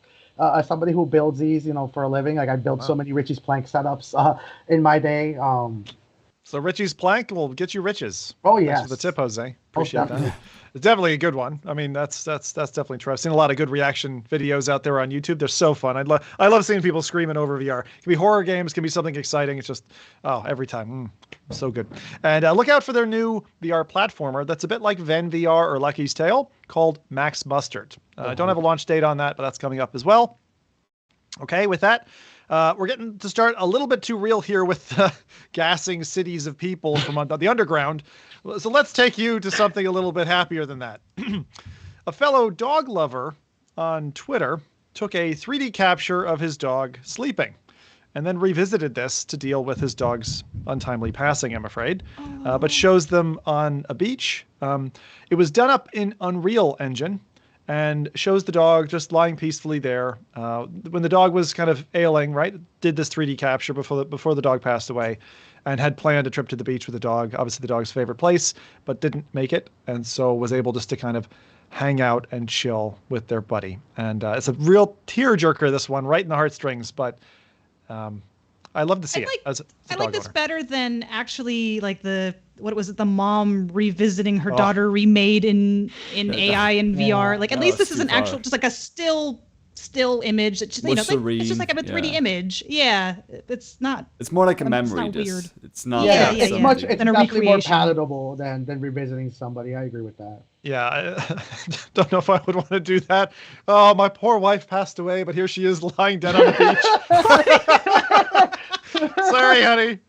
Man, what happens? And I don't want to sound, like grim, but like, I think I'm a tech for better or for worse. So, what happens when you get like, let's say you recreate your somebody, and now you revisit this 20 years from now, and graphics have gotten so much better, and now the memory of your loved one looks like a Nintendo 64 graphic. Like a Half-Life NPC. Yeah.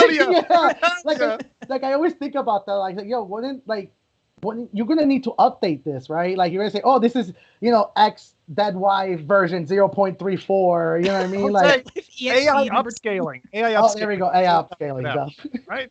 Could even age the person appropriately, so they're sitting on the beach with you having a conversation and an ice cream. There you go. Answer. So with that, we're going to show off the reemergence of Golf Plus devs, showing Walkabout a thing or two. Talking about indoor golf. So they teased an MR experience, which shows a business-like course. You remember back in the 90s, you could buy from a catalog a little thing that you'd putt into in the office. Never bought one. Never wanted to. But top execs would have that, just for when they were on a phone call, so they could feel important. Such a vibe. Such a vibe. It's a very Floridian vibe, if I'm to say. But this MR experience shows off a hole that you have in your office, a couple of palm trees kind of littered around. And it's really funny because if you know the whole story, Golf Plus used to be a 3-part package, which used to be just Pro Putt, a golfing game that was similar at the time to Cloudlands, an older game prior to Walkabout Mini Golf coming on the scene and just destroying everybody, which was fun, somewhat limited in terms of its offering, but it was there. And so looks like they're dipping back into that code to bring us an MR experience, which is basically a kind of a pitch and putt or a putting. What Looks good. I want this. Looks good, right? That's so cool. The kind of thing that you could stop for 10 minutes and just chill out on between calls or whatever if you're working during the week. So, for those of you who had a phone in your Cadillac or whatever back in the 80s, get ready to relive some memories and add some palm trees to that. So with that, a couple of hardware nibbles for our friends now that we are neck deep in the AR and mixed reality side.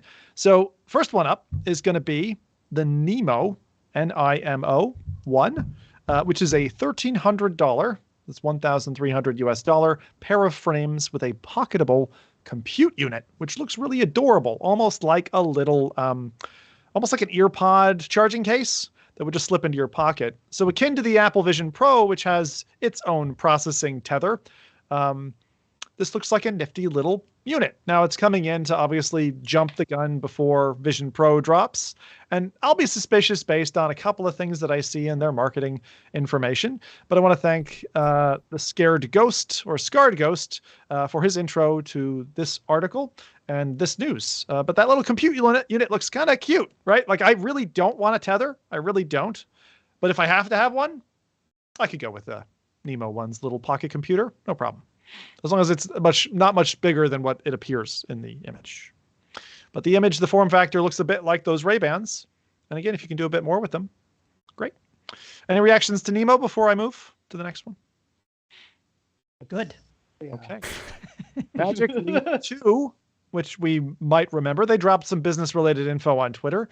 But I'm still hearing sad violins every time I see that name.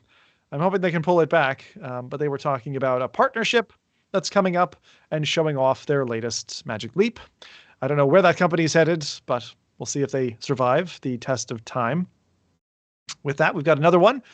The Visor 4K from Immersed, giving us a potential working setup pair of glasses.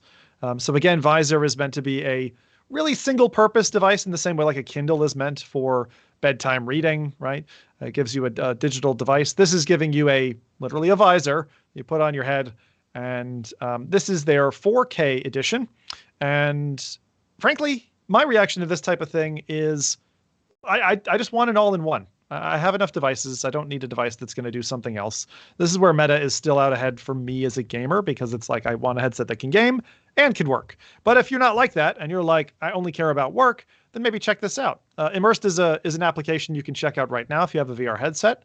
And then this is their basically, I'm going to call it standalone product, but it's not a standalone product. So I think they officially gone standalone in that regard, right? Because before it required the computer to be tethered to it, and that's to be fully transparent. My company has an upcoming partnership with Visor. When it releases, we intend to bring in that value that we are bringing to once it releases. I don't intend to do pre-orders. I'm a big believer in selling what's available. You also mentioned Nemo and Magic Leap. I think what's happening right now is there is a beginning of multiple devices for multiple cases that's occurring, because unfortunately, and I fully agree with you that it's an all-in-one headset will always be a better value proposition if you like to game and like to work. But the problem with that is, and quite frankly, my personal opinions aside, the Quest 3 is very ugly to use in a public environment when you're working. The visor, unfortunately, for better or for worse, does look a little bit more palatable to use it in an executive office. You won't look that crazy if the glasses look really shiny and that's a very good point, Jose. And it's actually one of the number one things that now living with a Quest 3 for some time, the biggest part about it, which brings me back to the Vision Pro trailer, is when you're using it, you feel fine. You're like, oh, I can see you just fine. If you're on the other side of that, as you all saw in a very awkward podcast a couple of podcasts ago, you're looking at somebody in a Quest 3, you're like, you look crazy. You look absolutely like, I don't want to be speaking to someone who's in a headset. It just doesn't feel comfortable. It is a one-way street. And so this does, to some extent, at least limit that weird, who put Dead Wife version 1.exe in chat? That's funny. And Tragic Leap. Wow, I've never heard that. Oh, That's man. Tragic Leap 3. Let me show some love to Chat's Magic on Leap, par. man. I No, we're not doing that. We're not. No, not up until. I gotta say this because I think it's very important. Where's the about whale? Magic. Where's the whale? I'm That's going to what I talk want. about the whale. The whale, I think, to be quite honest, and I say this as a partner that that we actually have Magic Leap in our store now. I don't think the whale is going to show up yet. But I'll say this: what Magic Leap has in their hands, and it's something that has made me personally very excited about them, is the messaging behind operating systems. I had a lot of great conversations with the actual engineers behind that, and they're talking to me about. And a lot of people don't actually know this. When you actually purchase a Magic Leap 2, and this was to my surprise when we got them in our store, you don't buy one SKU, even if you buy the headset. You get two.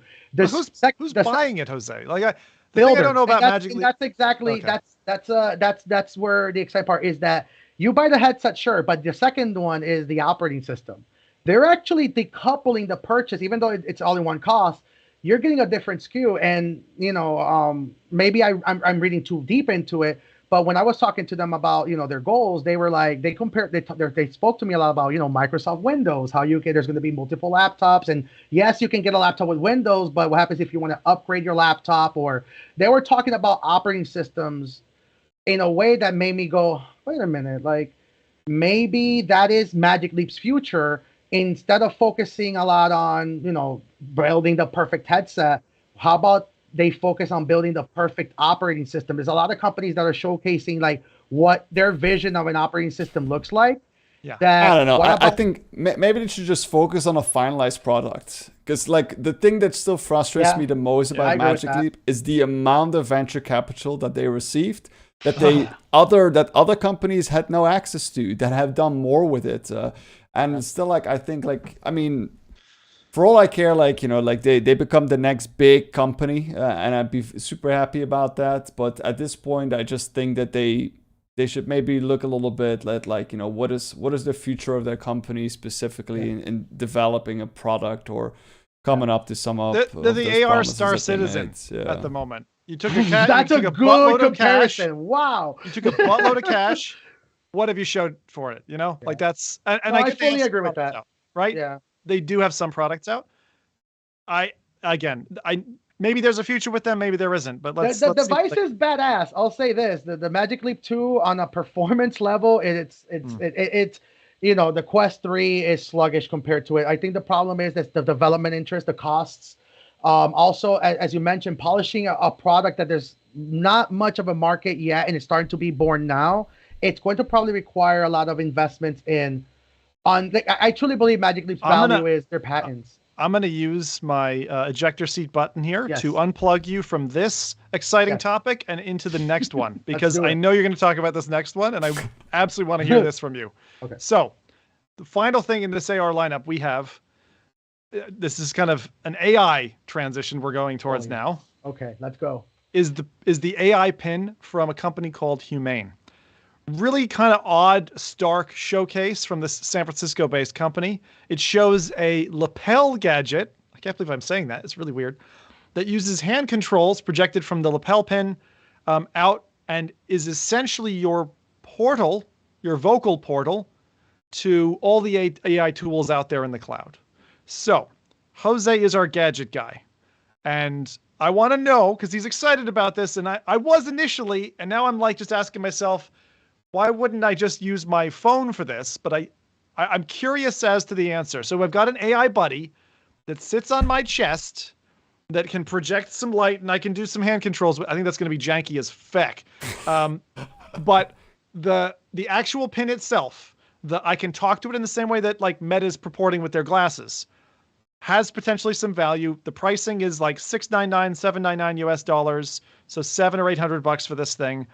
Like, why is this of interest? Why should people care about an AI pin that sits on your chest? Oh man, I don't know if people should care, but I genuinely care a lot. I think that I think this is the beginning of the death of the traditional cell phone, right? When I genuinely don't.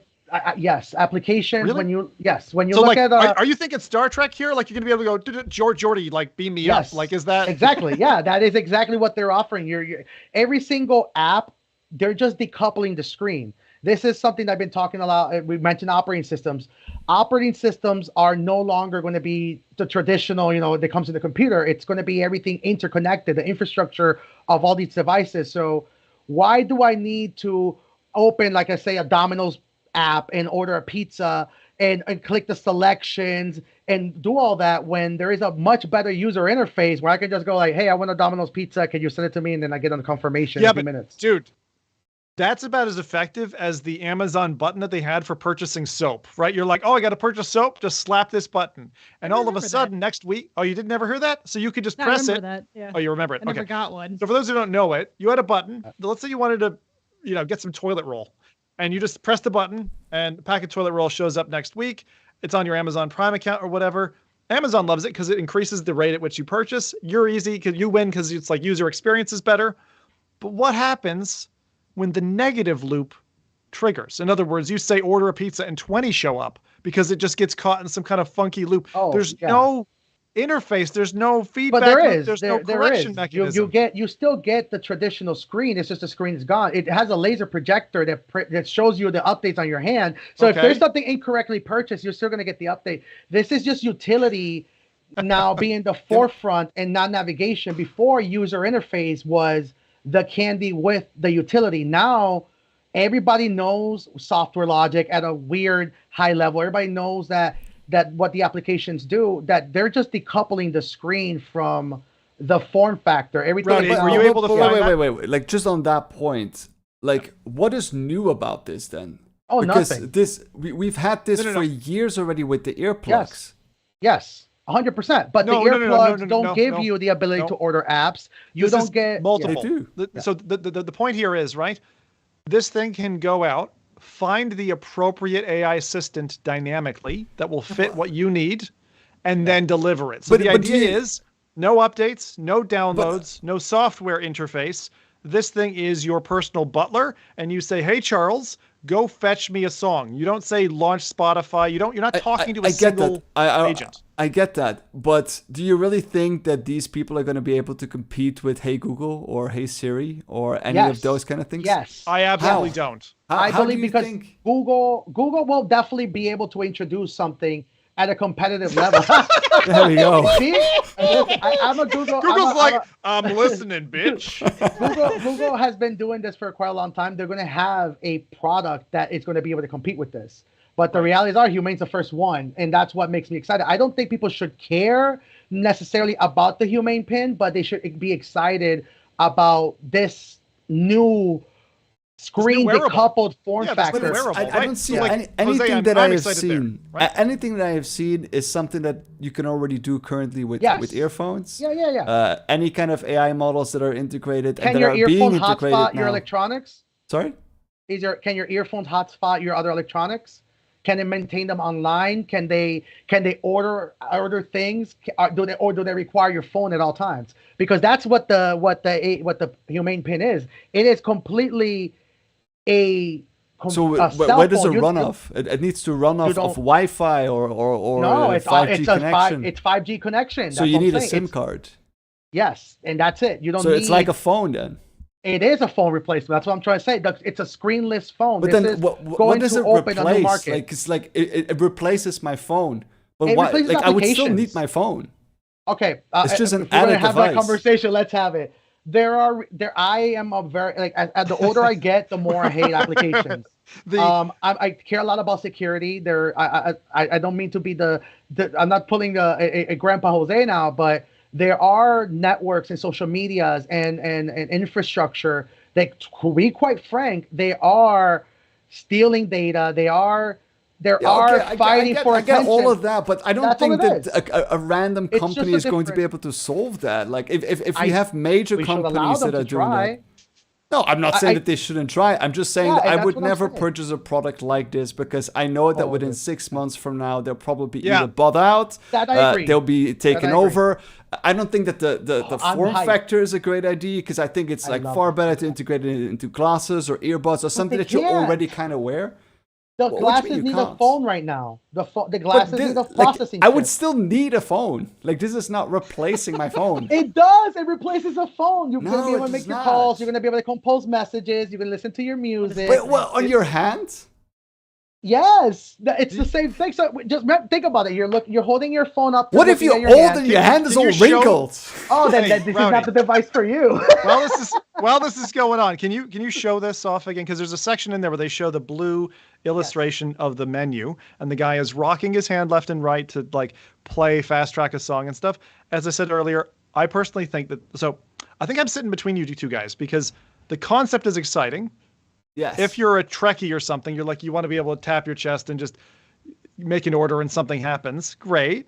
But there's a few really interesting kind of questions here that like aren't answered. First off, it looks clunky to wear. It looks like if I had a deck a move like stapled to my chest, it just doesn't seem to me like a product I would want to wear. And I got to ask, we're probably dudes and most of us are not as fashion conscious maybe as like Adam, is this something that you would wear? You're cool for like tech gadgets and stuff, but would you wear it? Would you knock it off? Would it fall into the soup or something? Like what? Would you trade this a thing 4K work? screen on your phone for a monochrome kind of view on your hands?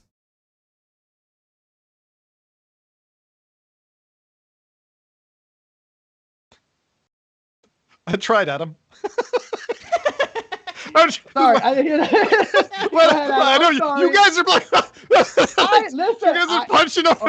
Okay. I would like to announce that I am actually the co-founder of Humane. I really love this. I'm sorry. Go ahead. I think Adam. it's a nice idea. I think it's a nice idea. I don't think it's usable though. I don't know. Look, it looks wise. It's like it's simple. I don't think it'd be a big deal as long as you can move it to where you want and it doesn't have to be in a certain spot in order to read your hands. But for me personally, I feel like it would be early quest days where you're trying to work in your quest and like, oh, screw it, I'm just gonna go do it on my computer because it's easier. Mm-hmm. Like I just can't get over the fact that like, screw it, I'm gonna use something that is easier in case there are mistakes. Because I imagine there are going to be mistakes where it's like, I'm sorry, I can't do that, or it says something wrong that you're trying to tell it to do, and you're just like, fuck it, I'm just gonna, you're just gonna throw it away and use something that you know for sure you can input in properly. And also, I mean, I guess depending on how often you use it, like, would you get tired sort of having your hand out there all the time? You don't have I mean, I to guess use you it hold all your the phone, time but- unless you're gonna like get an update, and that's exactly what makes me excited. It's specifically this is designed for the people. I do not touch my iPhone. Like, it's so bad sometimes. If I don't have my Apple Watch on me, I don't reply to a text message sometimes for weeks on end. I don't care for my phone. Oh, Uh-oh. There we go. Stage left. So He should buy himself a better phone. So some better Wi-Fi. Oh no. I love this. Has been a great boxing match. We need to move on because Yes. I'm not going to be here too long.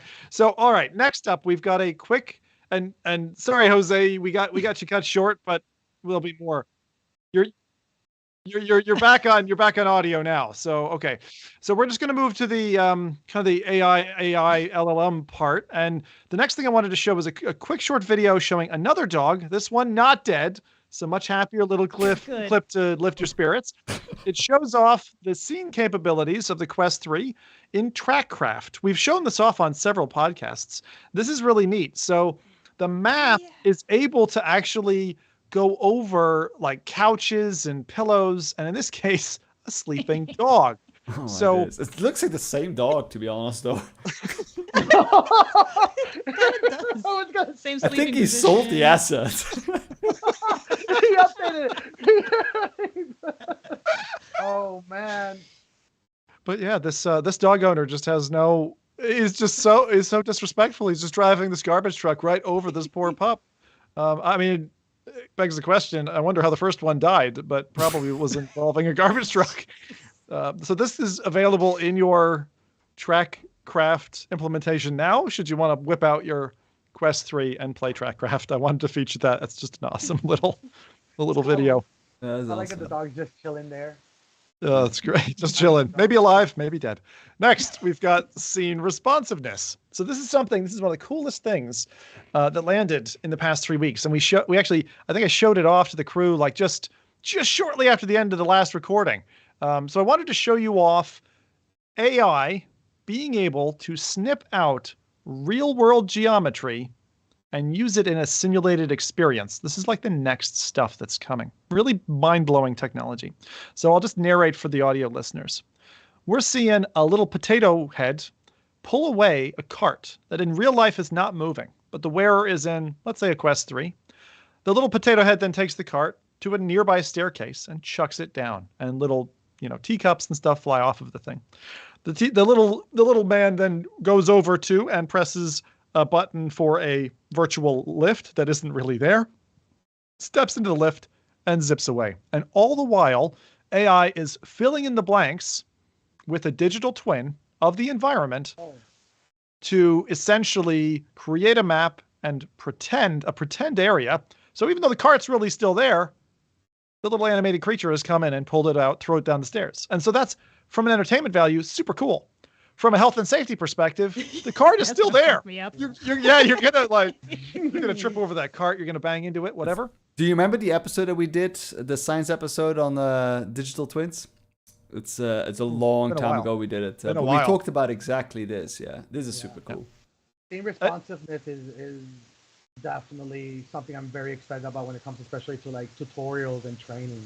Yeah, your audio is like super gained or something. Oh no! Try to do something with it, Jose. Okay, I'll keep going. So the next thing that we have is just another little bit to cover, which I saw a retweet from Marcus Kane, our favorite model leaker who partners with, sadly, it's Bradley on getting images of headsets out early. Well, this is coming from Twitter account user Jean-Daniel Leroy, showing how a rapid 3D visualization in an app called Playbook XR can work in real time with AI transformation.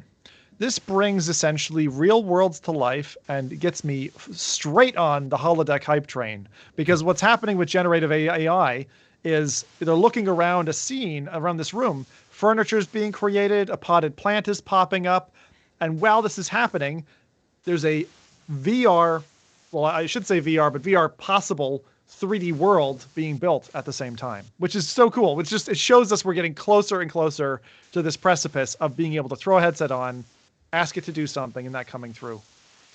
Still bad, Jose. I'm hearing Still it. Bad? Man. I don't know. Try to just mute yourself while you're trying to sort that out. Adam and Rowdy, what do you guys think of this? I think personally that this kind of stuff is always cool to see. The only thing that I wonder is, like, often as a designer you want to have like a certain level of control of what you create, right? With these kind of things you're a little bit more. I mean, I think it's nice for like concepts and like generating IDs and stuff like that, but like. You're still gonna have to, I think, design this from it might make it easier, get like a starting point, but you're still gonna have quite a bit of work, I think, to actually design the world itself. Yeah. I think we're gonna get like really bare bones implementations of this in a year, and it'll take us 5 years to get to something good. I think especially like I would like to see more tools, like, because with a lot of these like generative AI models, you get like a very large set of parameters. So what you can then do is like maybe if you have like a certain set of parameters, then you can like maybe fine tune certain things more. So it's gonna be more like prompt engineering, I think, to design something specifically. But also what you were talking about last time, like a cut down trained model that is focused on, for example, game dev, that isn't trying to answer like open ocean, everything that you say I'll give you, but instead is focused on maybe trained on previous games, for example. So give me a Duke Nukem style game, but in the world of Lara Croft, and then boom, it just kind of shows you a level that, you know what I mean? Like, because it'll be quicker to process. It's more likely to get what you want right. So yeah for sure. You keep exciting me in this space, Rowdy. Yeah. It's really, really cool. Okay. Almost done with the quick news. Last thing, given it's a holiday season, and for many people like me like to dip into some non-VR stuff, just wanted to touch on 2 accessories that I've been personally drooling over. We'll be quick on these, but just to show them off and kind of put a stamp on the calendar that this happened, and this is kind of exciting at this point. The first one, which I think Jose and I were probably remotely drooling over together was the limited colorway edition of the Steam Deck OLED, which is this translucent, smoky gray with orange accent version of the Steam Deck. They basically recreated the Steam Deck, tweaked a bunch of stuff, better battery life, power draw, OLED panel. Like the whole thing is just really cool and keeping within the same performance profile of the original. It's great. Don't have a deck? Now's the time to get one. And there's so many things you can do with it. How's my audio? Is it much You're better? perfect. Yeah. Talk away. Man, like I just wanted to say like that the Steam OLED revision is honestly an engineering feat for technology. The fact that they were able to stay within the same parameters and still innovate within the preset, layout that they were working in, especially when it comes to the CPU itself, making it smaller while still retaining the same form factor, and that requires so much nimble revisioning that it's almost like a breath of fresh air, because we're so accustomed to like hardware at scale to always take so long that this is like if there is like awards for electronic engineering, like generally like the OLED is definitely you killed it, man. Magnificent. Just above the grill picture, Rowdy, there's a learn more on the gray colorway, just to show that one off as well. But like what you said there about nimble engineering, it's exactly how I feel. I remember us going from the Rift CV1 to Rift S, and they kept, they had done some really nuanced things in that. It was a short turnaround time, but they gave us a headset that still to this day is a really, really capable cabled VR experience. And a lot of people held onto that headset for that very reason. And this is very similar. So this is just, it's something just to shout out that people will, I think, really appreciate when they get their hands on a Steam Deck Christmas or whatever. So that's the Steam Deck. There's emulation capability. There's all kinds of things you can do with it. It's a desktop computer. Literally, I'm thinking for my kids on, instead of replacing a desktop computer, just buy a Steam Deck. Get an HDMI out to a monitor. Job done. It's all there in a box, and it's a handheld.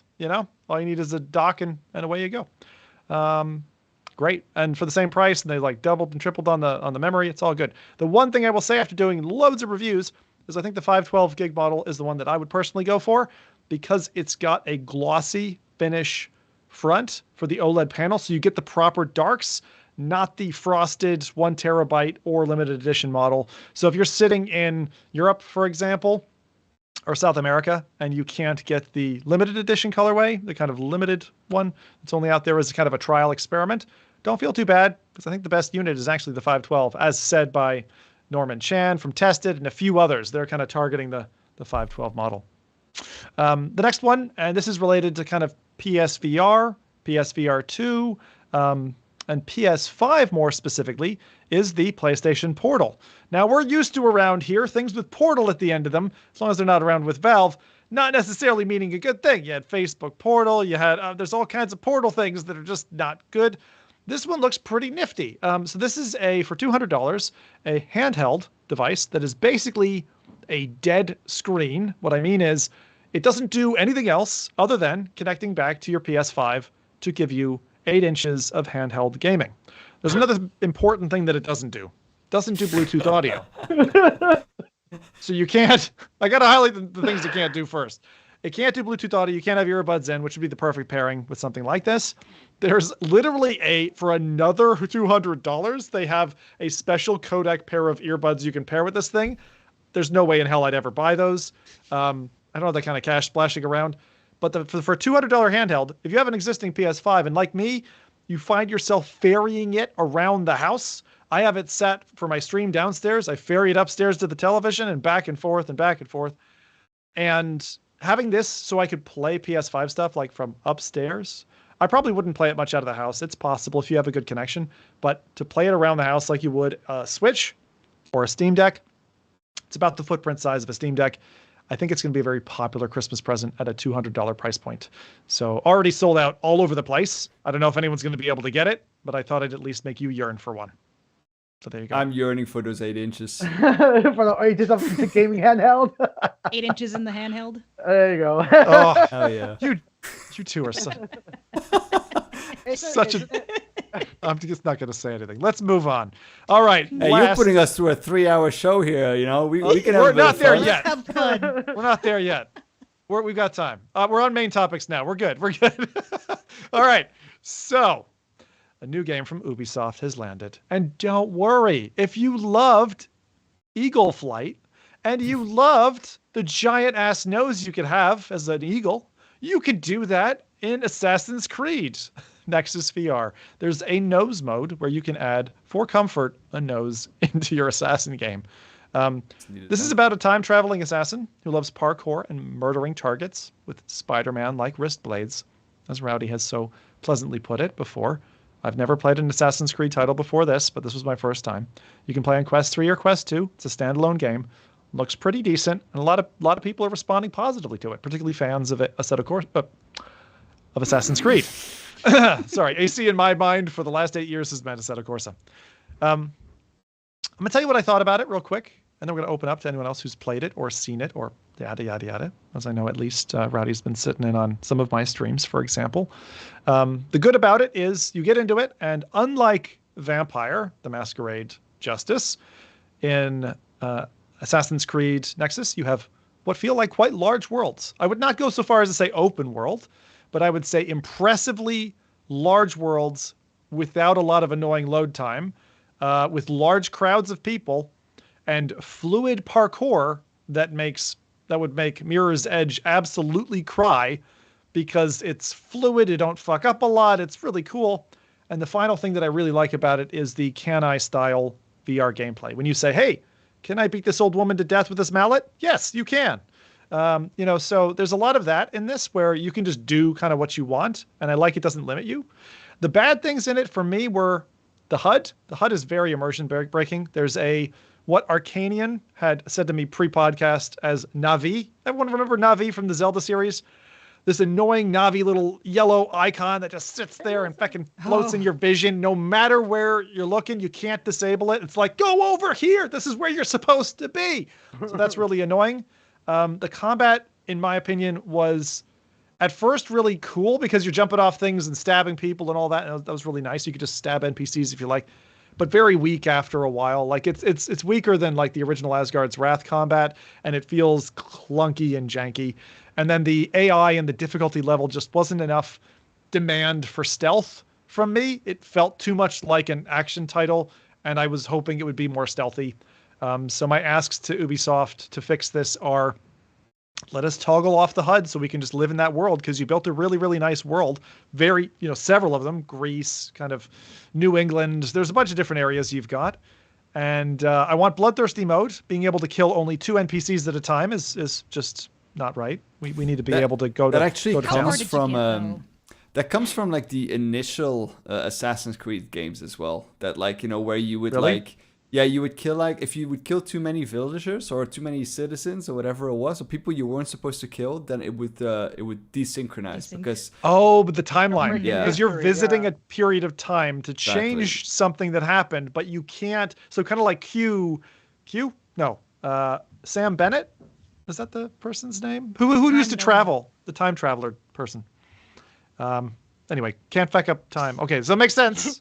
I still want to be able to go to town. I Right? know, Like a big I know. head mode for. They got rid I of still want that in the later ones for sure. Did they? Okay, so they should definitely bring that back then for the VR, and then just working on the combat. If they fix those 3 things, I think the game for me would be way more enjoyable. I went in like first 2 hours, I was like, oh, this is clearly a buy, and then I've cooled off to like it's a consider title. It's all right, but I'm really curious. Adam, Jose, or Rowdy, have any of you had a go? Yes, I Go have. ahead, Adam. Fire away.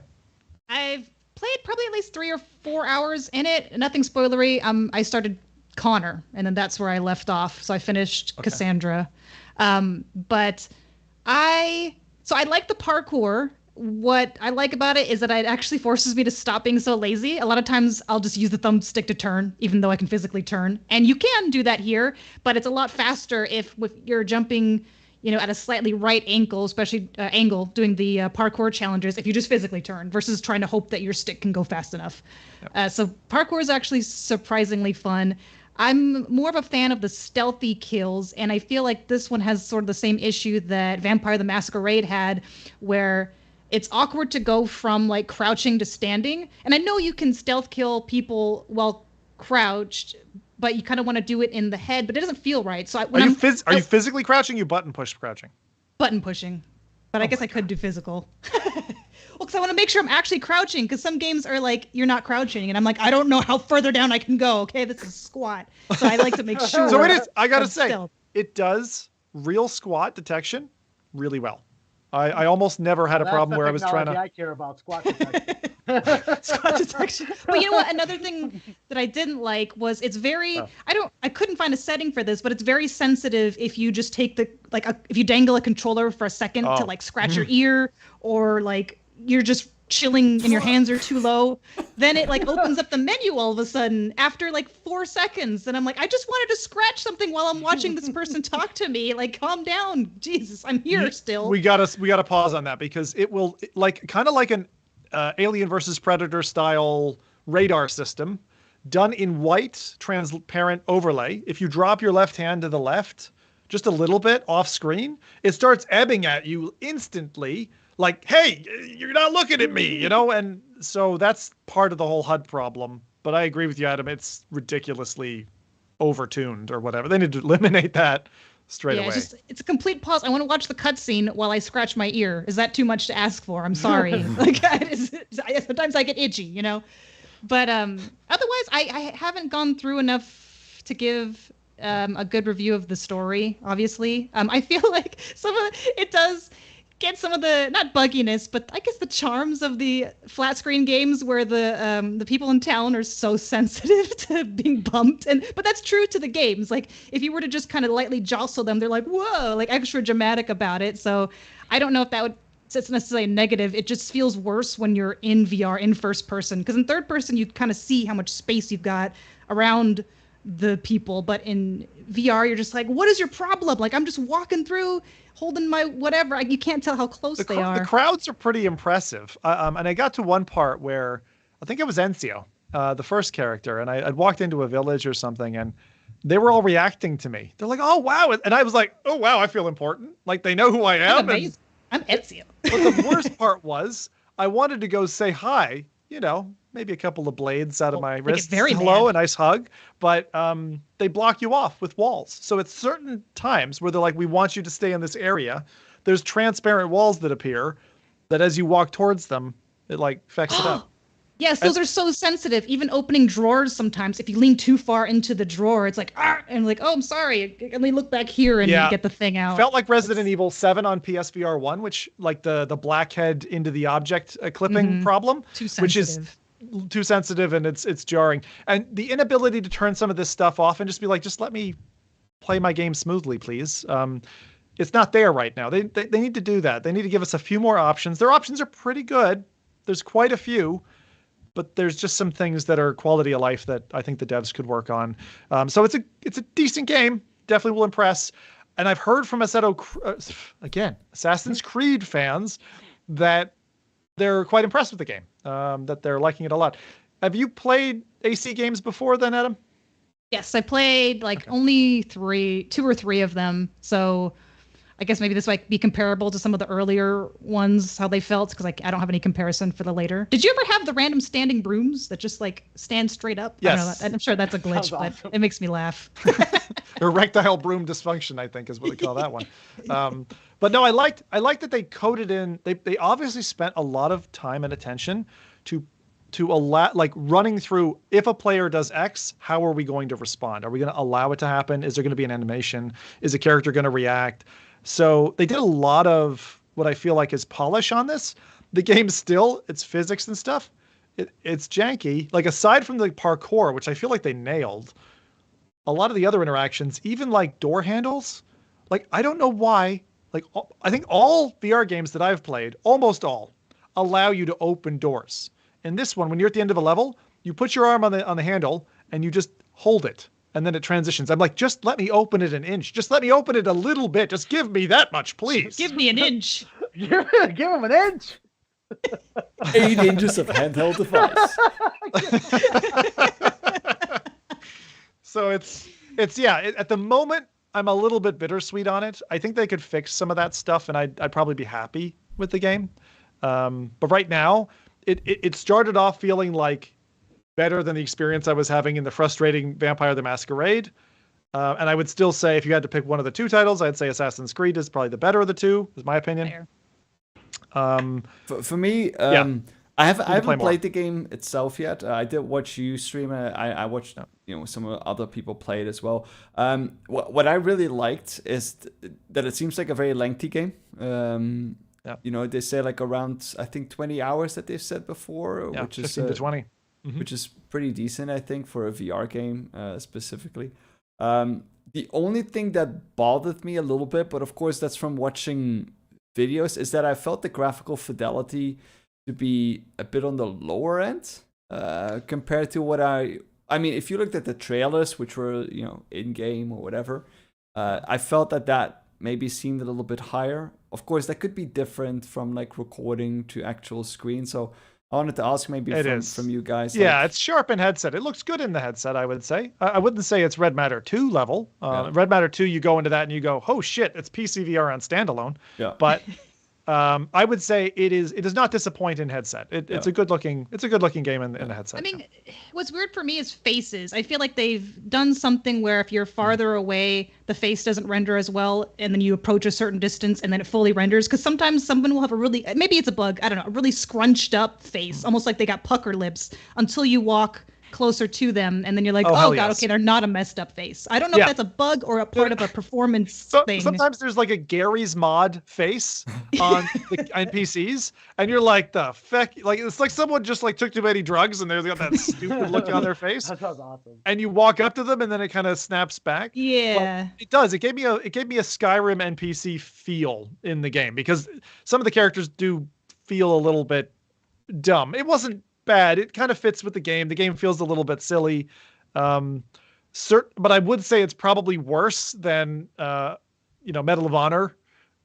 Those faces, which were kind of goofy throughout, but at least they were consistently goofy. Here they're like either serious or, oh my lord, Billy swallowed one too many pills. So, but it's a fair shout out. So yeah, all in all, a game I could still, I think, easily recommend that people pick up at the price point, because I think it's like $40, right? And it's good for that money. I think people will still enjoy it. It's just if you get into it, know that it's not going to feel like smooth like a Half-Life Alyx or something like that operating on standalone. Like particularly if you're getting that on Quest 2, I think that's the way to go. The other thing I would say is, which Reddit has said a lot about, is there's a bit of micro stutter, I would say, in the game, which is hard to show in footage depending on how you capture. But the way the game operates is it's doing asynchronous space warp. So it's taking 45 frames and then upscaling to 90. And when it has a struggle on frame rate, you see it as a stutter in that output in the game. And a lot of people are like, oh, this is a problem. I didn't find it really to be an issue. It's there. I notice it if I look for it. But it's kind of like happen a lot. Like is it consistent? Does it happen like when the game is loading up, like at the beginning, like catch? Is it like a catch loading? Does it feel like that, or dialogue, or multiple menus, or it does seem like it's in stressed moments, but it does happen regularly. It's not like it's infrequent. Yeah. But I don't think it was too often for me, but I was also recording, so I thought like, oh crap, I'm doing too much, because it almost feels like a headset about to crash lag, yes. So it's like let's see what happens, but it's very short. And then again, I may have attributed it to I'm recording and playing a intense game, so maybe I don't know. I'm just now I'm used to it. I mean, I had it wasn't too bad, and I was hitting the headset. I was playing with it, charging the battery. I was screen copying and casting all at the same time. So I was hitting it with everything it could, and it was totally fine. So I think people will be all right. I think they're going to iron that out. It's a Quest 3 problem at the moment, I hear. So with that, sounds like we generally had a good time with that game. Good.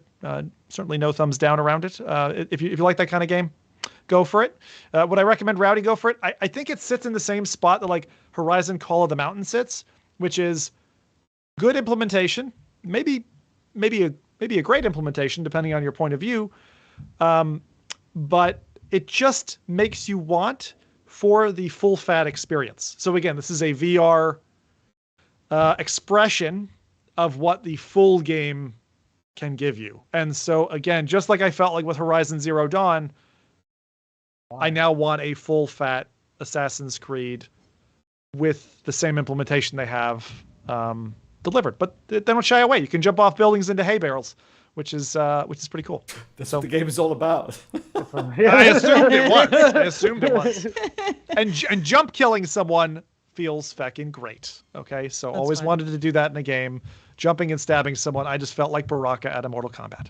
So, on to the second topic then. We're on to Arizona Sunshine 2, just recently teased by Vertigo Games. So I just wanted to cover this off, kind of brief topic, but the Arizona Sunshine 1 was a great game. They've done After the Fall since then, so they've certainly sharpened their multiplayer and co-op blade. The first game could be played co-op. I played it with my wife, I remember, back in the day on Quest and on PC VR.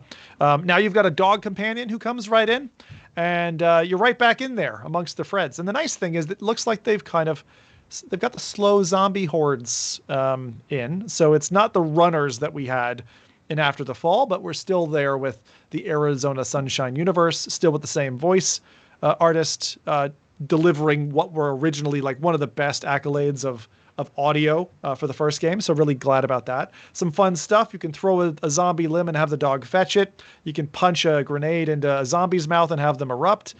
All that kind of stuff. One thing I didn't see, and I wonder if they're steering away from it, was dark levels. I'm kind of looking forward to the caves from the first game, because there was a really eerie one where zombies were coming at you in the dark. You were trying to get a mechanical lift. Mine shaft area. It was, yeah. That was a bit of this. bit of trauma, wasn't it? Back then, I'm sure we'd drag Jose down there kicking and screaming. And It'd be but fun. I really like slow hordes, and so I hope that the body count, which I remember Rowdy and I got to see this in their office, was when they were showing us After the Fall about a year and a half, maybe 2 years before it launched. They showed the number of bodies, and I was like, there's no way this is going to hit After the Fall when it finally comes out. And they did it, and there's loads of bodies. I still don't know how they do it technically. But if that comes in this, coupled with the wonderful story they had, the voice acting, and now great co-op, plus a dog, as long as you can pet the dog, I think we're in for a great ride with Arizona Sunshine. So curious. You guys fans of the original? I think, Rowdy, you are. Yep, I did. I played the Yes. game fully from the beginning to the end. I mean, it was one of the first VR games that was like a shooter and story driven as well. I think, which was really appreciated back at that time. It looked visually really nice. It was set in Arizona, so it has this more like a sunny kind of environment. Like it's very bright and very colored, which I thought was just awesome. And they're Dutch, so like it was a little bit of like a home run for me. Yeah, so that was I think that was I like cool. the brights as well. The light areas is something that zombie games don't do enough, and they kind of capitalized on it at a time that we had. On the flip side, you mentioned it earlier this podcast, raw data, where you have cybernetic, basically zombies coming after you that you have to slay from Servios, and on the flip side, we had Vertigo Games kicking off with this. So those were two awesome multiplayer games at the time. The big difference was that this one really had a story. That was it. Yeah. That was Wave, basically. Yeah. With a very light brim story. What about you, Jose? Being in the arcade space, I imagine that you that's at least know it. The first. Oh yeah, no, Arizona Sunshine is still to this day like a must install for VR arcades, especially for the co-op story, the horde mode. After the Fall has kind of been, weirdly enough, Vertigo really doubles down in their arcade specific sector. They like to build games by learning so much that they learn from arcades, right? They still, I don't know if they're rebranding it, but they are the owners of Springboard VR. Yep. So they know arcades really well. So I'm really excited to see what they're going to do with the second one, because one of the biggest contention points that people had with the first one is they wanted a 4-player, potential co-op. Oh, yes. And After the Fall showed them they have the data that 4-player co-ops are exciting. So I'm hoping that they have like a new horde mode that they haven't shown. Well, I hope that you could play the co-op, the campaign with 4 people. That would be neat. That would be. I think if we did an FReality run of Arizona. Oh, I'm ready. Yes. Yeah. Oh my god. I wanted to put aside my fears for that one. Yeah, I think it's only going to be co-op is my guess, but that's okay. That's okay. As you said, if they did a horde mode, that's kind of fun too, where you're all covering your sector. So DLC or something. Mm-hmm. Yeah. You a big fan of Arizona then, out of the state or the game? Hell yes. I didn't even watch the live stream because I was like, quit digging. You already struck oil. I'm going to get it. Yep. Like, I don't need to know anymore. I'm buying it. That was, I think, Yep. one of the first co-op games I played with my husband, too. And then it was sort of set the bar of, like, story co-op games after that. I'm like, I want them to be like Arizona Sunshine. That was fun. You actually got to explore in that one and do dumb stuff. I Can't wait. And chat was asking, I don't know if there's going to be another VR arcade version of this or not, if there's going to be a derivative off split. I'm going to say likely, knowing Vertigo, but like between Vertigo and Resolution, there's just a few companies that have just been killing it over the years. And so I have no concerns. And Crash, fire away. Yeah. All right, so with that, let's go ahead for our desserts. Next in our feeding trough of VR news, we have releases by Jose, our skilled game curator. What's been happening out there in the land of releases, my man? All right, let me make sure that I have that open. All right, so I'm going to give you guys a short list. I unfortunately didn't play a lot of games, but I got two. So the first one I have is Stranger Things VR. You get to play on and take on the role of... Oh, no! So Stranger Things VR is coming. You become the role of Vecna. I'll maybe finish it off Go here. ahead. I mean, I'm a big Stranger Things fan. So I don't know if you guys are as well, but like I got into this quite late, and I've been like, I mean, especially the music in it, like it's so well done. So I hope that this becomes like a little bit of an audio version as well. But Jose texted me. He said it was coming available November 30th. It's Quest only. It's $29.99 USD or 24.07 pounds. So yeah, that's Stranger Things VR, which is that's nice. Looking pretty awesome. I really like the art style, given the fact that they're going for standalone. It reminds me of that other Lies Beneath game.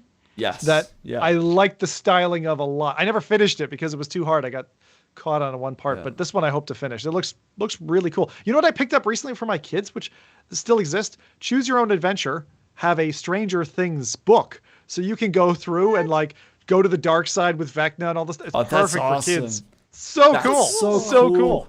And especially also like the time that it's set in, and they've done like quite a few things in virtual reality as well. But this looks like the first one that is actually like done proper, like like something that is like has some meat to it, which looks kind of cool. But yeah. No, great. Nice title. And looks like Jose's back, so pick it up with the second title. Yes. So we got Cookie Run, The Darkest Night, Chapter 1. and there's a reason why I specifically picked this game. One, it's a first person, I think it's like a roguelike adventure game, but you take on the role of, I guess, the cookie, like a little gingerbread cookie man, and the voice of the character in the trailer sounds a lot like the gingerbread cookie man from the Shrek movie. And it's hyper interesting. It comes out on November 30th. It's a Quest only game. It looks like $24.99 US, 20 pounds. And the reason I wanted to talk specifically about this, because of course a wacky, silly roguelike type game, is we often play games, and Arizona Sunshine is a great example of this, is we often are kind of being put to be the character or play into the role. But it's very exhilarating when you're actually playing a character that you actually get to hear their feedback, right? Mm-hmm. Where you play Arizona Sunshine, you heard his cheesy jokes and all that. You know that you are playing this character, and it's similar to Cookie Run, where you can hear in the trailer his reactions and like. This is so cool. Is this off of some is this its own IP? I've never seen this before. Cookie Run: The Darkest Night looks like it's off of a film or some other existing IP almost, because it's got the double title. Right, I don't know. I think they're trying to build. I don't know. Maybe they're building like the Cookie Run trilogy universe. Well, I'm worried it's like Tarzan, where we had like 3 chapters committed and then it fell apart, kind of thing. So, yeah. If the humor is good, like based on what I saw on the trailer, I think it's going to be one of those games where it's going to be more charming than fun, I guess, per se. I'm a really big sucker for those types of games, especially when you play in VR. They all kind of feel the same. I like games that kind of just feel wacky in its own, and I love at the end of the trailer, you see like cool the character. Yeah, I thought this was definitely going to be Steam, because it's just totally out of like left field. Right? things keep doing this. They keep dropping, and I'm like, where? You didn't say anything, or it never hit any of my feeds anywhere. I don't know. It's great. I'm not complaining, but there are a lot of things to play. Like even Vertigo 2 for. Anyway, there's so many things. And that's exactly it. I feel like everybody knows that the big games, so I might as well come with the wacky, silly, unexpected games. And yeah, so that's Cookie Run the Darkest Night, November 30th. It is a quest-only game. I highly recommend you watch the trailer with audio. It's pretty charming is a good word. And yeah, if you like the Shrek movie and you like the Gingerbread Man, it's like you can tell that that's what they're planning, like the screeches and the screams. I'm a sucker for that. So. Yep. So those are the two games I have. I do have some honorable mentions. Cool. First one is Demio Battles. We spoke about it quite a bit. I know it just released, but it's definitely a game that I definitely want to harbor on that people should definitely pick up and play. We should play it. The four of us should definitely play that if we can. I'll get in touch with the devs because Rowdy needs to bite back after we sacrificed him over and over and over. We changed that FReality crew and it's still the same story. Tells you something, doesn't it, Rowdy? I'll get better. I'll get better at it. I promise. I practice this time. I'll be better this time. So and the second one is there is no yet announcement, but Breachers finally is going to hit PSVR 2. I believe it's sometime this month. So hopefully within the next 2 weeks. They haven't really confirmed. Really sketchy on why they don't want to confirm the date, but it makes me think that they really want to make sure that they have their best foot forward. They have seen some games that released on PSVR 2 in the shooter side of things, and I think that they got scared, as they should. A bad game is forever, where a decently good enough game can be improved upon. So that's coming out soon, and yeah, those are the four games I wanted to list. Damn, thank you, dude. And literally minutes before the podcast, one of the older launch titles for Rift CV1 is bringing out a new title. So I have to announce it here. Rowdy, I think you have a link for me for this. So this is Dragonfront Rising. Dragonfront was a battler card game, which Plumber Lucky loved and used to say it was his kind of favorite thing launching on CV1. And man, I loved it. We had a great card catalog. You build up a deck, you fight other people online. You have a series, almost like a chessboard in front of you, where you place your pieces and they advance forward to then strike the enemy. Very strategic. We don't get enough strategy games in VR. So to see this now coming back, and it's out now. MetaQuest 2, Quest 3, and Quest Pro from High Voltage Software. I haven't seen from them in years, and all of a sudden they just drop it out of nowhere. So if you enjoyed that and you've been missing it, great. Otherwise, go right ahead and give it a shot. Check it out. Look at it. See if you're a card game battler type person. This is one. It's coming in VR, and it's got my little nudge. But those were great. Jose, thanks very much for giving your inputs on the picks of the litter for this week. And with that, we are going to wrap things up for the show today. Sorry for the audio interruptions there at the beginning. Little things happening to us then and there. We have been changing our platform, so that's something was going to happen. I'm glad the video at least was stable throughout. And that's all caught up. So if you have any last words, chat, to be saying, do so now. And if you'd like to catch the next one of these, well, the FReality Podcast runs on a 2-weekly cycle. Every other Saturday on YouTube and Twitch. The crew bark at the moon live at 10 a.m. Pacific, 1 p.m. Eastern, and 6 p.m. in the UK. For our audio listeners, particularly those on the go, and with more things to do than some of our couch competition champions, we have SoundCloud, Spotify, and iTunes for listening in the car, in the shower, wherever you want to listen. Rowdy gives you an audio blessing midweek every week. Well, thanks again to Virtex, our sponsor. Go check out Virtex Stadium. And I want to thank our long-time audience for hanging with FReality and jiving with us today. This is always the highlight of my month, and I hope it's the same for these FReality freeloaders. So with that, I just want to have a quick dip into chat. Do we see anything in there, ladies and gents? Someone's listening to us from the shower. Oh, really? Cool. Longest shower you'll ever take. You heard my voice in the beginning. You was like, I'm going to take a shower. Super wrinkly now. That's right. Sexy, 8 inches sexy of sex spot, awesomeness. Rowdy. That sounds good. Oh no. All right, with that, well, thanks again. And provided I survive seeing Tool, then for the third time ever, later this week, we'll see you all on the next FReality Podcast. Take care. Take care.